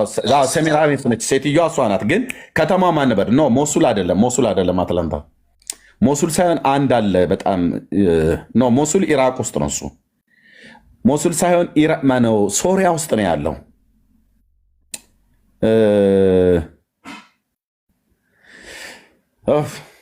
ራሽያ ነች በቦምብ ባቢሎን ነው? ኖ አይደለም። ኤንዌይ የናምሩድ መጽሐፍ ቅዱስ ላይ የምናውቀው ናምሩድ የነሱ ቴምፕል ሁሉ ጭምር ሳይቀር ዶክተር ልክን አውቋታል። ሰሚራኔስ የምትባለው ሴትዮዋ ማለት ነው። ቤታችን ምስል ጋር ምናምን ሲያገናኙ ብዙ ጊዜ የሚወራ ነው። ሰሚራኔስ ሴቲቱ ሰሚራኔስ ኤሌፖ ቴንኪው ሚኪ ቴንኪው እና ኤሌፖ ማለት ነው። እና በነዛ ላይ ሁሉ ጭምር ሳይቀር ይመለኩ የነበሩ አሉ በሴት አማልክት ስም ማለት ነው። እና ጳውሎስ በዚህ በሐዋርያት ሥራ መጽሐፍ ምዕራፍ 19 ላይ ምንድነው በአቴና በመጣ ሰዓት ላይ ጳውሎስም በቆሮንቶስ ሳለ አጵሎስም በቆሮንቶስ ሳለ ጳውሎስም በላይኛው ሀገር አልፎ ወደ ኤፌሶን መጣ። አንዳንድ ደቀ መዛሙርትን አግኝቶ ባመናችሁ ጊዜ ጌታን ተቀበላችሁ መንፈስ ቅዱስን ተቀበላችሁ ብሎ አላቸው። ከዛ የቱ ጋር ነበረ? እዚህ ጋር ይሄ የብር የነሐስ አንጥረኛው እስክንድሮስ የተባለው ማለት ነው ጳውሎስን በተቃወመ ጊዜ። ይህም በተፈጸመ ጊዜ ጳውሎስ ወደዚያ ደርሼ ሮምን ደግሞ አይ ዘንድ ይገባኛል ብሎ በመቄዶንያና በአኪያ አልፎ ወደ ኢየሩሳሌም ይሄድ ዘንድ አሰበ። ከሚያገለግሉትም ሁለቱ ጢሞቴዎስና ኤርስጦቴኖስን ወደ መቄዶንያ ልኮ ራሱ በእስያ ጥቂት ቆየ ይላል። በዚያንም ጊዜ ስለ መንገድ ብዙ ሁከት ሆነ ይላል። ከዛ ብር ሰሪ የሆነ ዲሜጥሮስ የሚሉት አንድ ሰው ይሄ ሰው ማለት ነው ቁጥር 24 ሐዋርያት ሥራ መጽሐፍ ምዕራፍ 19 ማለት ነው የአርጤሚስ ቤተ መቅደስ ምስሎች በብር እየሰራ ለአንጥረኞች እጅ ትርፍ ያገኝ ነበርና ዲሜጥሮስ የተባለው ይህንን የሚመስለውን ስራ የሚሰሩትን ሰብስቦ እንዲህ አላቸው፣ ሰዎች ሆይ ትርፋችን በዚህ ስራ እንደሆነ ታውቃላችሁ። ይህ ጳውሎስ በእጅ የተሰሩ አማልክት አይደሉም ብሎ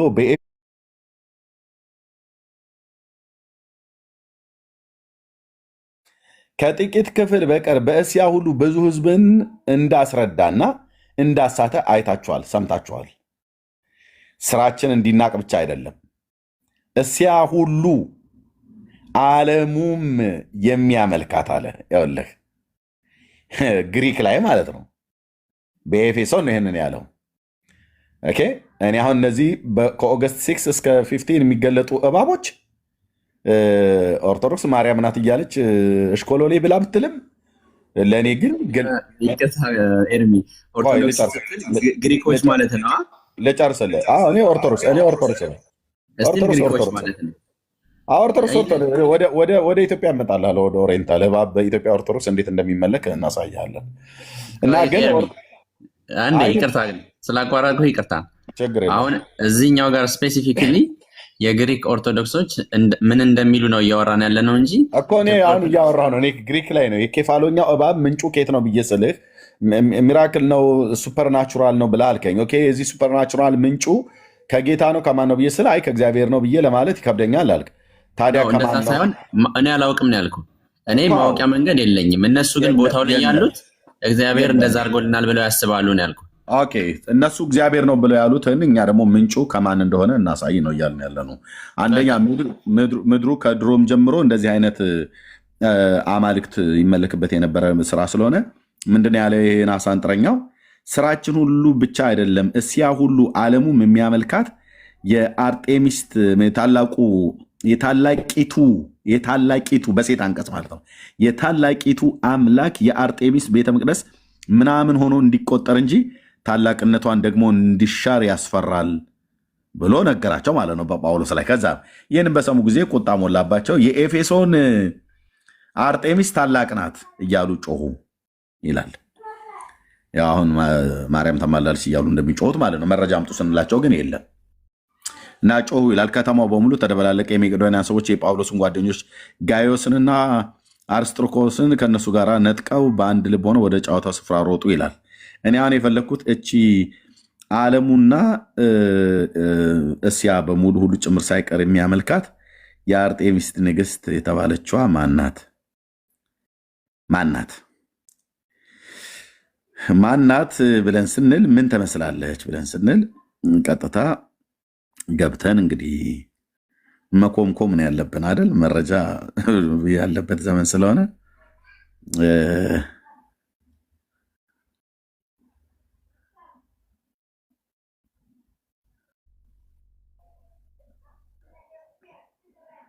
ኦኬ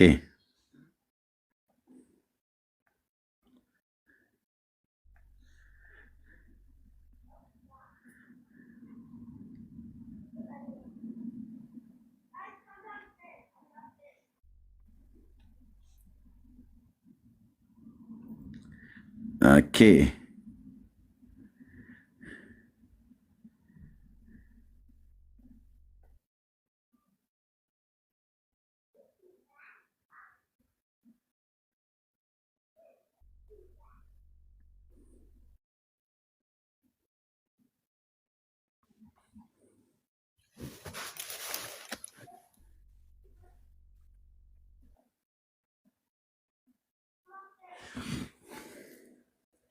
ኦኬ እቺ ነች አርጤሚስ ማለት። አዎ አርጤሚስ ማለት በግሪክ ላይ ጡቷ ይኸው የፓፓዬ ዛፍ የምትመስል ማለት ነው።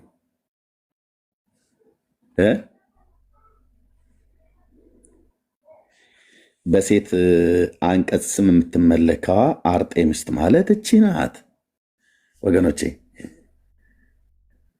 ኦኬ እቺ ናት። ከሰማይ ለወረደው ምስሏ ትላለች። የኢትዮጵያ ኦርቶዶክስ ተዋሕዶ ቤተክርስቲያን ልክ እንደዚህ ነው የምትለው።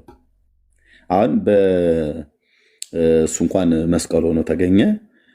ደብረ ሊባኖስ ከሰማይ የወረደ ያለ የክርስቶስ መስቀል አለ ብለው ኦርቶዶክስ ህዝቡን ታጃጅላለች።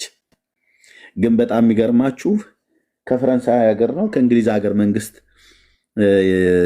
የተሰጠ የስጦታ መስቀል ነው መስቀሉ። ከሰማይ የወረደ መስቀል ነው ብላ ኦርቶዶክስ ቀኝና ግራውን የማያቅ አንብቦ የማያቅ የኔና ያንተን አባትና እናት ከተሜ ቢሆን ገጠሬ እንደ ደብረ ብርሃን በግ ትነደዋለች በተረቷ። ከሰማይ የወረደ መስቀል እያለች ማለት ነው። የት ነው ያለው? ደብረ ሊባኖስ። ደብረ ሊባኖስ ነው ያለው። ይቅርታ ግን ከሀሳብ እንዳትወጣ ወደ ሌላ ርዕስ እየሄድክ ነው። እየሄድኩ አይደለም። እኔ ኦርቶዶክስ ማለት ከዝንጀሮ ቆንጆ ምን ይመርጡ ነው ብራዘርዬ። እንደ ሁሉንም በቃ ይመጣልህን እንደው በአንዴ ከሚሆን በተለያየ ቶፒክ ይሻላል እና አሁን ስለዚህኛው እያወራን ስለሆነ ኦርቶዶክስ ማለት እኔ ኦርቶዶክስን ሳወራ ግሪክን ከኦሪየንታል ምንም ላይ ይቻላል። ለእኔ እኮ አልኩ ዶክተር፣ ለእኔ ከዝንጀሮ ቆንጆ ምንም አይመርጡ ነው። የዝንጀሮ ቂጧ መላጣ ነው። ኦሪየንታልም መላጣ ነች፣ ግሪክም መላጣ ናት። በዚህ ጉዳይ ላይ ዋና ልዩነታቸው ምንድን ነው? ሼርሚ ዋና ልዩነታቸው በክርስቶስ ባህሪ ላይ አንድ ባህሪ በክርስቶስ ባህሪ ላይ አንድ አካል ሁለት ባህሪ እሱ ነው። እሱ ልዩነታችን ብለው የሚሉት እሱን ተሆነ። እኔ እኮ የቤተክርስቲያኒቱ ዲያቆን የነበርኩ ሰው ብራዘር፣ እሱን ተሆ። ግን እኔ አሁን ስናገር ኦርቶዶክስን እኔ በአንድ ነው የማየው። ምንም እዛም ምስራቃውያን ብለህ ብትል ኬፋሎኛ በህይወት ያሉ እባብን የሚያመልክ ትውልድ፣ የኢትዮጵያ የኦሪየንታልም ኦርቶዶክስ ተዋሕዶ ቤተክርስቲያን ያንተዋንም ብለህ ብትል እባብ አምላኪ ናት ኦርቶዶክስም። የኢትዮጵያ እኮ ማለት ነው። አሳያለሁ በመረጃ በገዳሙ ዘንዶ እያስገባችሁ እኮ በስርዓት እኮ አዲስ ታቦት አስገብተንላችኋል ብላችሁ እንደምትሉት አዲስ ዘንዶ አስገብተንላችኋል እያላችሁ ዘንዶ እኮ ተጠቅልሎ በገዳም ውስጥ እኮ የሚተኛበት ቤተክርስቲያን እኮ ነው። ይህም ብቻ አይደለም።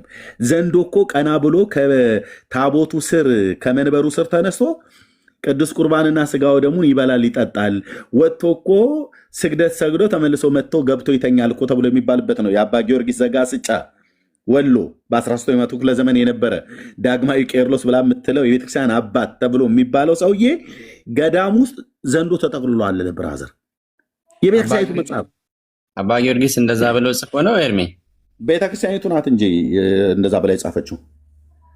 ዘንዶ አሁን ጨምራሉ ቤተክርስቲያኒቱ ውስጥ እኮ አባ ጊዮርጊስ እንደዛ ብለው ጽፎ ነው በመጽሐፉ ላይ ወይስ ጀስት ናሬሽን ነው? ሌሎች እንደዛ ብለው ናሬት አድርገው ነው?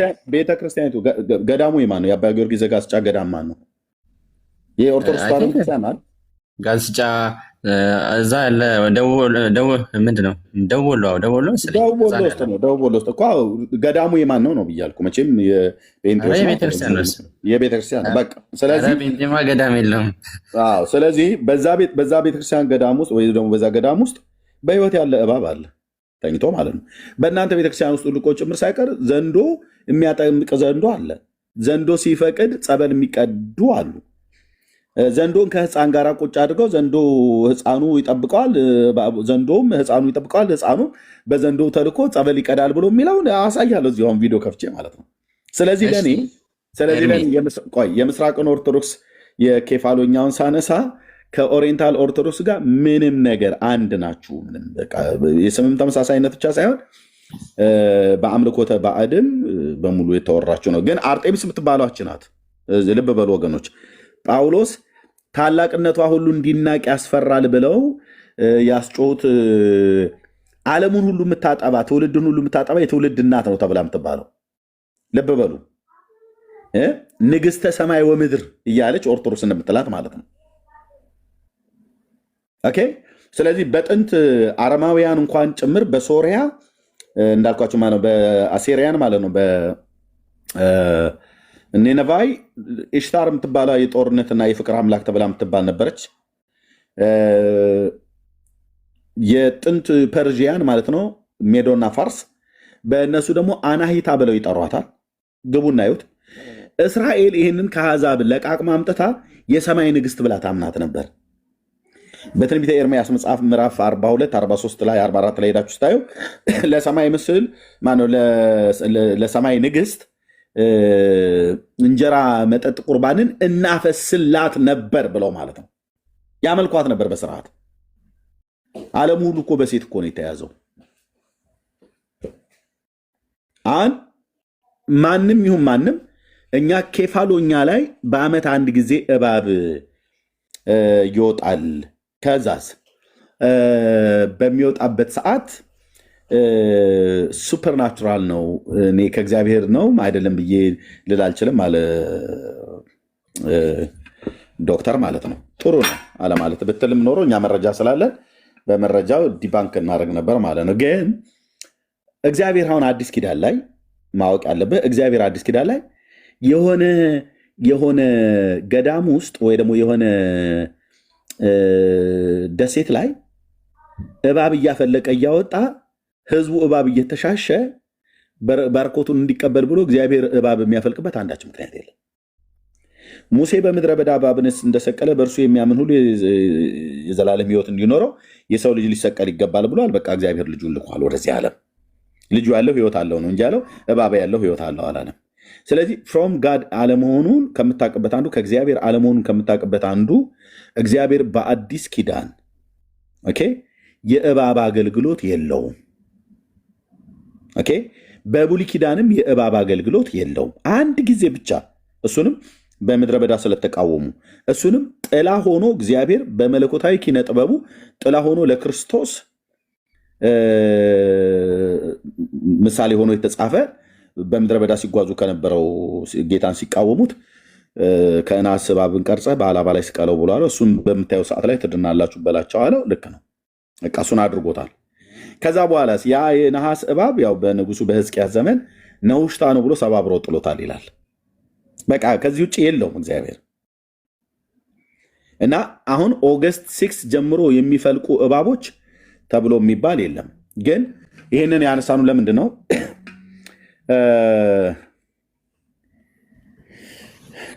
ይሄን ያነሳ ነው ኤርሚ እዛች የተለየች አንዲት ቤተክርስቲያን ላይ ይሄ ነገር በአመት ይሆንልናል ብለው የአካባቢው ሰዎች ያምናሉ ብለኸኝ ነው። እና እኔ እንዲያውም የግሪክ ኦርቶዶክስ እንደዚህ ላሉ ስትለኝ ሁሉም መስሎ ደንግጬ ነበር እና ስጠይቅህ አይ እዛ ቤተክርስቲያን ብቻ ነው አልከኝ። ስለዚህ ይሄ የአንድ አጥቢያ ከተለያየ ስቴት እኮ ነው አይደል ሰው የሚሄደው እንደዛ በዓሉን ለማክበር ፒልግሪም ሊያደርጉ ይችላሉ። ግን እንትኗ ግን ቤተክርስቲያኗ ግን አንዲት ናት። አሁን ለምሳሌ የግሪክ ኦርቶዶክሶች እዚህ ውስጥ ቢገቡ አይ በሁላችንም ቤተክርስቲያን እንደዛ አፕን አያደርግም እዛ ብቻ ነው ሊሉ የሚችሉት ነገር ስለሆነ ፋክት ቼክ የሚደረግ ነገር ስለሆነ ጠይቀናል።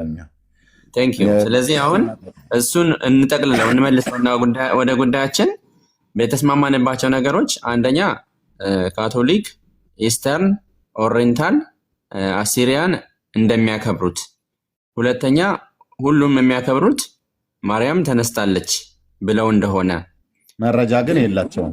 መረጃ ሲጠየቁ ግን የታሪክ የመጽሐፍ ቅዱስ የአባቶች ታሪክ ምንድን ያላችሁ ማስረጃ ሲባሉ ሁሉም በየራሳቸው የሚሉት ነገር እኮ አለ።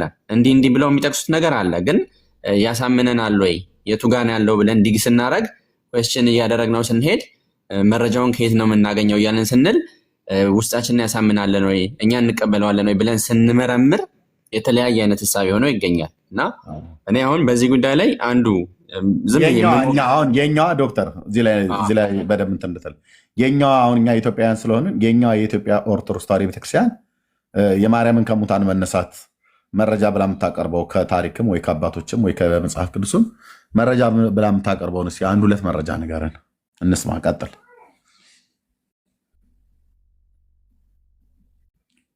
ማይክ ሚዩት ነው ዶክተር። ኦኬ እያወራሁ ነበር ዝም ብዬ። እንግዲህ ጾመ ፍልሰታ የሚከበርበት መንገድ ራሱ በኢትዮጵያ ሰማው ይለያል። የታምረ ማርያም ማነው ውዳሴ ማርያም፣ ቅዳሴ ማርያም በብዛት ከዓመቱ በተለየ በዚያ 16 ቀን ውስጥ ነው የተለየ ትኩረት ተደርጎ የሚነበቡት የሚተረጎሙትና የሚተነተኑበት ወቅት ነው እና እንዲያውም አንድ መጽሐፍ ምናልባት ከፈቀድክልኝ ማይክ ካሜራ እንዳወጣ ከፈቀድክልኝ አንድ መጽሐፍ ነበረ በእንግሊዝኛ የተጻፈ። የማን ነው መጽሐፉ? ፉል ስክሪን ላድርገውና የማን ነው መጽሐፉ? አንድ ስቴፈን ሹሜከር የሚባል ሰው የጻፈው መጽሐፍ ነው እና ምንድነው የሚለው ኤንሽንት ትራዲሽንስ። ቆይ የኢትዮጵያ ኦርቶዶክስ አይደለም፣ ግን ከኢትዮጵያ ኦርቶዶክስ መጽሐፎች መካከል ወደ እንግሊዝኛ ገልብጦ ሁለት መጽሐፎችን ላይክ ሙሉ መጽሐፎቹን አፔንዲክስ ላይ አታች አድርጓቸዋል እና በዚህ በዶርሚሽን እና ርዕሱ ምን ይላል? ዘ ኤንሽንት ትራዲሽንስ ኦፍ ዘ ቨርጅን ሜሪስ ዶርሚሽን ኤንድ አሰምሽን ነው የሚለው እንትኑ ርዕሱ ማለት ነው የመጽሐፉ። እና በዛ መጽሐፍ ውስጥ ከጥንት ጀምሮ የተጻፈ ነገር አለ ወይ የሚለውን የመረመረ ሲሄድ ዘ ኢርሊየስት ኤቨር ዶክመንትድ ኤቪደንስ የተገኘው ከኢትዮጵያኖች ነው ብሎ ነው የሚያስቀምጠው። እና ይጠቅሳል የመጽሐፉ ከኢትዮጵያ የተገኘው እንትን ይላል ዘ ኢትዮፒክ ሊበር ሩቂ ይላል አንደኛውን፣ ሁለተኛው ደግሞ ዘ ኢትዮፒክ 6 ቡክስ ይላል። እነዚህ ሁለት መጽሐፎች በእኛ በአማርኛ አጠራር ምን ማለት እንደሆኑ ወደ አማርኛ ሲመለሱ ለማየት እየሞከርኩ ነበርና ዜና ማርያም የሚባል መጽሐፍ አለ ኤርሚ። ዜና ማርያም አላውቅም። አንዱን እንደዛ ይለዋል፣ ሁለተኛውን ደግሞ እንትን መልካ ፍልሰታ ኦር ሰምቲንግ እንደዛ ይለዋል። መልካ ፍልሰታ አለ። እና እነዚህ መጽሐፎች የተቆራረጠ የግሪክ ኮፒ ጋር እንትን ብሏቸው አስተያየቷቸው የግሪክ ኦሪጂናል እንትናቸውን እንዳገኘውና መጽሐፎችን አሉ የተባሉትን ሁሉ አፔንዲክስ ላይ ሙሉ መጽሐፎችን 477 ፔጅ ነው ሙሉ መጽሐፉ። እና በጉዳዩ ላይ ሲሄድ በጣም የሚያስደንቅ ነው። ሰዎች ቸክም ልታደርጉ ትችላላችሁ። ኢትዮጵያ ናት ዘ ኤርሊየስት ዶክመንትድ ቡክ ያላት በዚህ ጉዳይ ላይ ይልና ለምሳሌ ማንን ነው የሚጠቅሰው? ሊጠፋብኝ ነው። ኤፒፋኒዎስን አሁን በ377 በዚህ ጉዳይ ላይ ተነስታለች ወይም አልተነሳችም የሚለውን በመጽሐፍ ቅዱስ ዶክመንትድ ሆኖ ያገኘነው ነገር የለም። አልተነሳችም ብለን አናስተምርም፣ ተነስታለችም ብለን አናስተምርም ብሎ ነበር ይላል እዛ መጽሐፍ ላይ ማለት ነው። ከዛ እያለ ግን በጣም ኤፒፋኒዎስ ማለት ነው። ኤፒፋኒዎስ ይላል መጽሐፉ ላይ ማለት ነው። እዚህ ያልኩ መጽሐፍ ላይ ቤተክርስቲያን እንደዛ ትላለች እያልኩ አይደለም። ሊቃውንት ገብተው ኤፒፋኒዎስ በጉዳዩ ላይ ምን አለ የሚለው ማብራት ይችላሉ። ግን እዚህ መጽሐፍ ላይ ስፔሲፊካሊ እሱ እንደዛ ይላል። ሌላኛው ደግሞ ምን ይላል? በጣም ኤክስቴንሲቭ የሆነ ትምህርት ያስተማረው ቅዱስ ዮሐንስ ዘደማስቆ ነው ይላል። which is 7ኛው or 8ኛው ክፍለ ዘመን መሀል ላይ ይመስለኛል ቅዱስ ዮሐንስ ዘደማስቆ የነበረውና እሱ ነው በቃ በዋናነት በዚህ ጉዳይ ላይ ያለውን ነገር ምን ብሎ አስተማሪ ብሎ ኮታ አድርጎታል። ዶርሚሽን ብሎ ነው የሚያስቀምጠው። ዶርሚሽኑ አፕን አድርገዋል እና ምንጭ የጠቀሰው አለ ከዋቢ አድርጎ ከመጽሐፍት ነው። መጽሐፍ ቅዱስን አይጠቅሱም። ሁሉም መጽሐፍ ቅዱስን አይጠቅሱም። የለም ማለት ነው። ኤክስትራ ይሄ በትውፊት የሚመጡትን እንትኖች ነው ተሰብስበዋል ብሎ የሚያስቀምጠው እና እኔ ጀስት አውት ኦፍ ስፔሻል ኢንተረስት ያየሁትን ሼር ላርግህ ብዬ ነው። እንደ ቤተክርስቲያናችን ሀሳብ ግን ቤተክርስቲያን ተንትና የምታስቀምጠውን ነገር አይ ዋዝ ሰርፕራይዝድ። ሁለቱን መጽሐፎቿን አስቀምጦታል። አንዴ ቆይ ካሜራዬም ብትፈቅድልኝ ትችላለህ።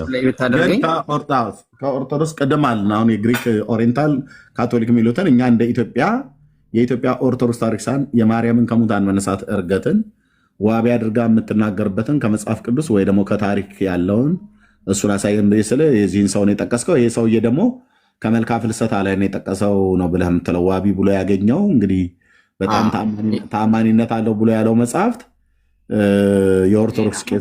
የኦርቶዶክስ ቄሶች በግጥም የጻፉትን መልካ ፍልሰታ ነው። እሱን ደግሞ እናየዋለን ማለት ነው። እሺ ቀጥል። ይሄ ነው መጽሐፉ። ኤኒዌይስ አይ ዋዝ ጀስት ሰርፕራይዝድ። እኔ በግሌ ለጉዳዩ ኢንተረስት ሰጥተው ለማንበብ የሞከሩ ሰዎች የኢትዮጵያን መጽሐፍት እንደ ኤቪደንስ አድርገው አስገብተው የጻፉበት ነው። እንደ ቤተክርስቲያን ሀሳብ ከመጽሐፍ ቅዱስ በቃ ክሎዝ የሚገራረብ ነገር አለው ብለው የምንማረው የምናምነውም የመዝሙረ ዳዊት መዝሙር 131 ነው 130 ቁጥር 8 ላይ አቤቱ ወደ ረፍት ተነስ አንተና የመቅደስ ታቦት የሚለውን በተለያዩ ስብከቶች ላይ ሰምቸዋለሁ። እኔ ጉባኤ ቤት አልገባሁም፣ ትርጓሜ አላውቅም። ግን እዛ ላይ በተማርነው መሰረት አንተ የሚለው እሱን ነው፣ የመቅደስ ታቦት የሚለው ስለ እናቱ ነው በሚል ትርጓሜ ነው ሊቃውንቱ የሚያብራሩት። ይሄ በመዝሙረ ዳዊት በትንቢት ተነግሯል ተብሎ ከመጽሐፍ ቅዱስ ታምንበታለህ። ትርጓሜውን ታምንበታለህ። ቃሉ ተነግሯል፣ ነብይ እግዚአብሔር ዳዊት ተናግሮታል። ትርጓሜውን አንተ ትስማማበታለህ ዶክተር? ኧረ እንደ አማኝማ ሁሉንም ነገር ነው የምስማማው ትርጓሜ ተብሎ የሚመጣውን። ምክንያቱም በጉዳዩ ላይ ለምሳሌ በሕክምና ቢሆን ኦቶሪቲ አለኝ በሕክምና በእኔ በስፔሲፊክ ሙያ ላይ ማለት ነው። በሌላው እንኳን አሁን እኔ አጥንት ሕክምና ባለሙያ አይደለሁም። እዛ ላይ አሁን ሀሳብ አልሰጥም። እነሱ የሚሉትን ነው የማምነው። ይሄም ሃይማኖት ስለሆነ ሊቃውንቱ የሚሉትን ነው የምቀበለው እና ይሄን እንኳን አልቀበልም ይሄን እቀበላለሁ ልላቸው የምችልበት አቅም የለኝም። ግን ቤተክርስቲያን ግን ስታስተምር ከዚህ ጋር የሚገናኝ የመጽሐፍ ቅዱስ ክፍል ብላ የምጠቅሰው ይሄንን ነው። አቤቱ ወደ ረፍት ተነስ አንተና የመቅደስ ታቦት የሚለውን ማለት ነው። ይሄ ነገር ይሄ ነገር ለምሳሌ በሌሎች ቤተክርስቲያኖች እንደዚህ ተብሎ ይተረጎማል ወይ? ለምሳሌ እስራኤሎቹ መጽሐፍ ቅዱሱ አላቸው እንደዚህ ብለው ይተረጉሙታል ወይ? መዝሙረ ዳዊትን አላቅም። ግብጾቹ እንደዛ ይሉታል ወይ? አላቅም። ግን የኛ ቤተክርስቲያን ግን የትርጓሜ አንደምታ በጣም ታውቃለህ፣ ደብዝ ያለው ነው። አንተም እዛው ስለነበርክ ታውቀዋለህና በዛ ውስጥ ይሄኛውን የመጽሐፍ ቅዱስ ክፍል ከመቤታችን ጋር የሚገናኘው ነው ተብሎ ስለምንማር ይሄንን አውቃለሁ እረዳለሁ ለማለት ነው። ቅድም እንደነገርኩ ነው ብዙ ጥያቄዎች ሊኖሩ ይችላሉ። የመመለስ አቅም ላይኖረኝ ይችላል። ግን ለመጠየቅ ነው የገባሁት ብዬ ያልኩት ይሄንን። አመሰግናለሁ ኤርሚ። እሺ ቴንኪው ዶክተር። ስለዚህ አባቶች የሚቀበሉትን የመዝሙር 132 ላይ ያለውን የእግዚአብሔርን ቃል ከተቀበልከው እንግዲህ አንዳንዴ ከብዙ ጥያቄ ለማምለጥ ኦርቶዶክስ ስትሞክር የሌለን ፈጥራ ታወራለች፣ የማይገናኝን ታገናኛለች፣ የማይጋባን ታጋባለች። እና መዝሙር 132 ያው እንግዲህ እናንተ እናወራዋለን። እስኪ እንግዲህ ኦኬ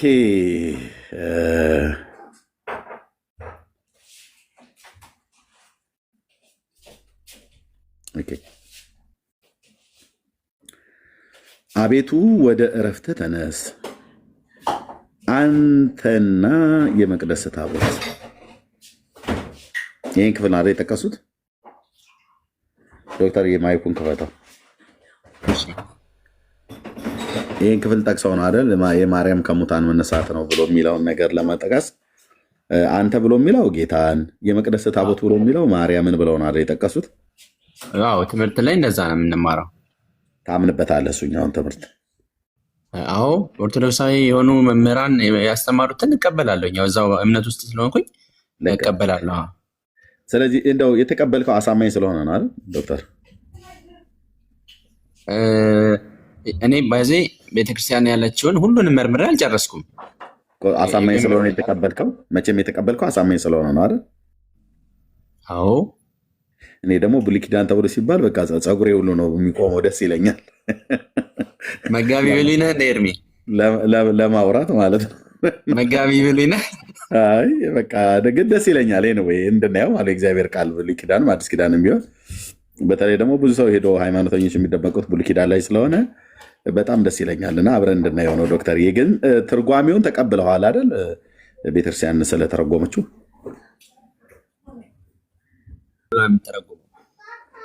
እንደዛ ብለው እኛ የምንማረው እሱን ነው፣ የምናምነውም እሱን ነው። ዞሮ ዞሮ ያው አሁን አንተ ትርጓሜ ልክ ነው። አንተ ብሉይ ኪዳንን ስለተቀማ ነው የአባቶችን ትርጓሜ ስለተቀበልከው እውነት ነው ብለህ ነው የተቀበልከው አይደል?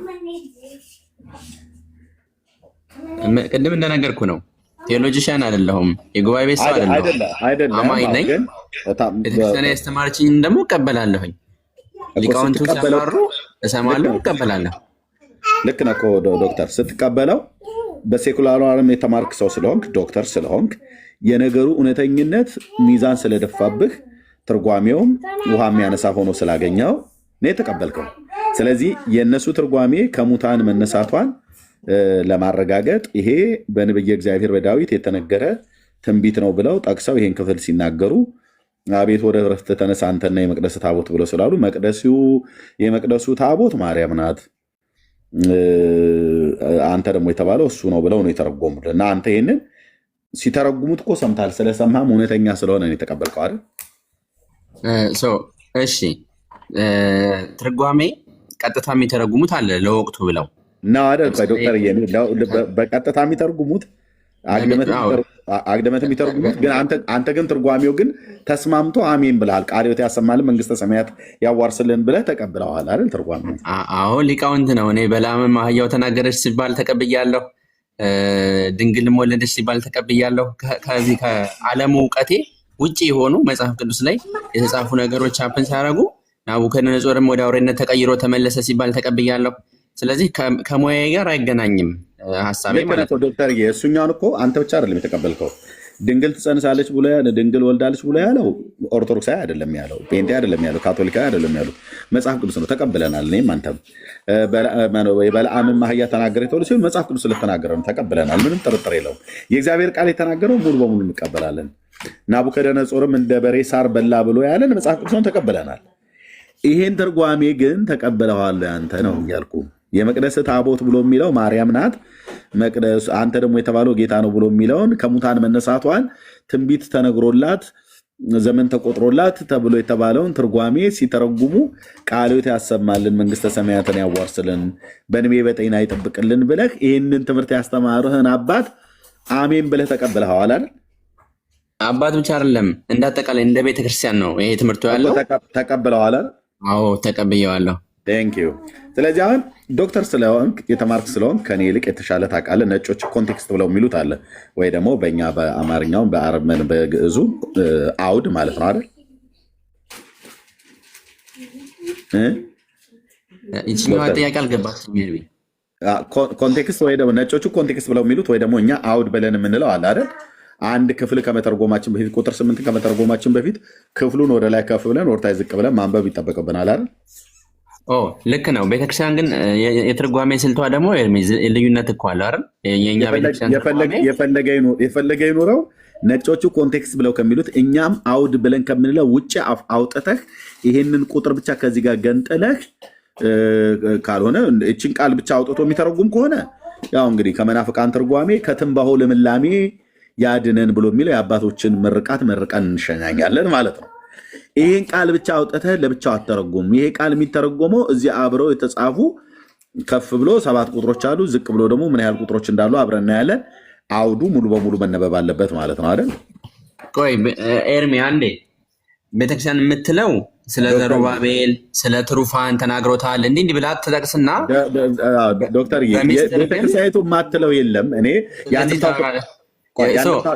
የአንድምታ ትርጓሜውም ስላለኝ አብረን እናያለን ምን ብላ መልካም። ስለዚህ እዚህ ጋር ከመጀመሪያ በፊት የቤተክርስቲያን ያተረጓጎም ስልት ቀጥታ መጽሐፉን እዚያው በዚያው እንዴት ይተረጎማል የሚለውን በአንድ በኩል ታሳያለች። ከዛ ደግሞ ይሄ ነገር እንትን ብሎ ተሻግሮ ደግሞ በብሉይ ኪዳን እንደ ጥላ ሆኖ ለሐዲስ ኪዳን ለየትኛው እውነት የተነገረ ነው የሚለውን ደግሞ በሚስጥር ይሄ ማለት ነው፣ በምሳሌ ይሄ ማለት ነው ብላ ይሄ የቤተክርስቲያን ያተረጓጎም ስልት ነው። ለዚህ ጥቅስ ብቻ ሳይሆን ለበርካታ ሺህ ሌሎችም ጥቅሶች በዚህ መልኩ ነው ቤተክርስቲያን የምተረጉመው ማለት ነው። እናንብበው አይደል ዶክተር? ለምን ነገሩን እናስረዝመዋለን? እናንብበው አይደል? ይሄን ክፍል የተገኘበትን ክፍል ከቁጥር 1 አይ ቲንክ 17 ቁጥር ወይ 18 ቁጥር አለው። 18 ቁጥር እናንብበው። አንተ እሱን እኔ ላንብበው? አይ ችግር የለም፣ እኔ አነባዋለሁ። ችግር የለም። ይኸው አቤቱ ዳዊትን ገርነቱንም ሁሉ አስብ። ለእግዚአብሔር እንደማለ ለያዕቆብ አምላክ እንደተሳለ በእውነት ወደ ቤቴ ድንኳን አልገባም፣ ወደ ምንጣፌም አልጋ አልወጣም።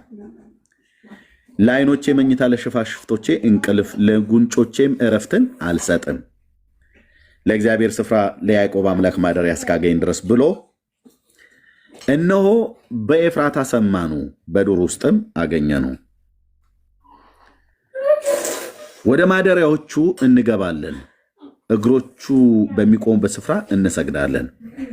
አቤቱ ወደ እረፍትህ ተነስ፣ አንተና የመቅደስ ታቦት። ካህናቶች ጽድቅን ይልበሱ፣ ቅዱሳንም ደስ ይበላቸው። ስለ ዳዊት ስለ ባሪያህ የቀባውን ሰው ፊት አትመልስ። እግዚአብሔር ለዳዊት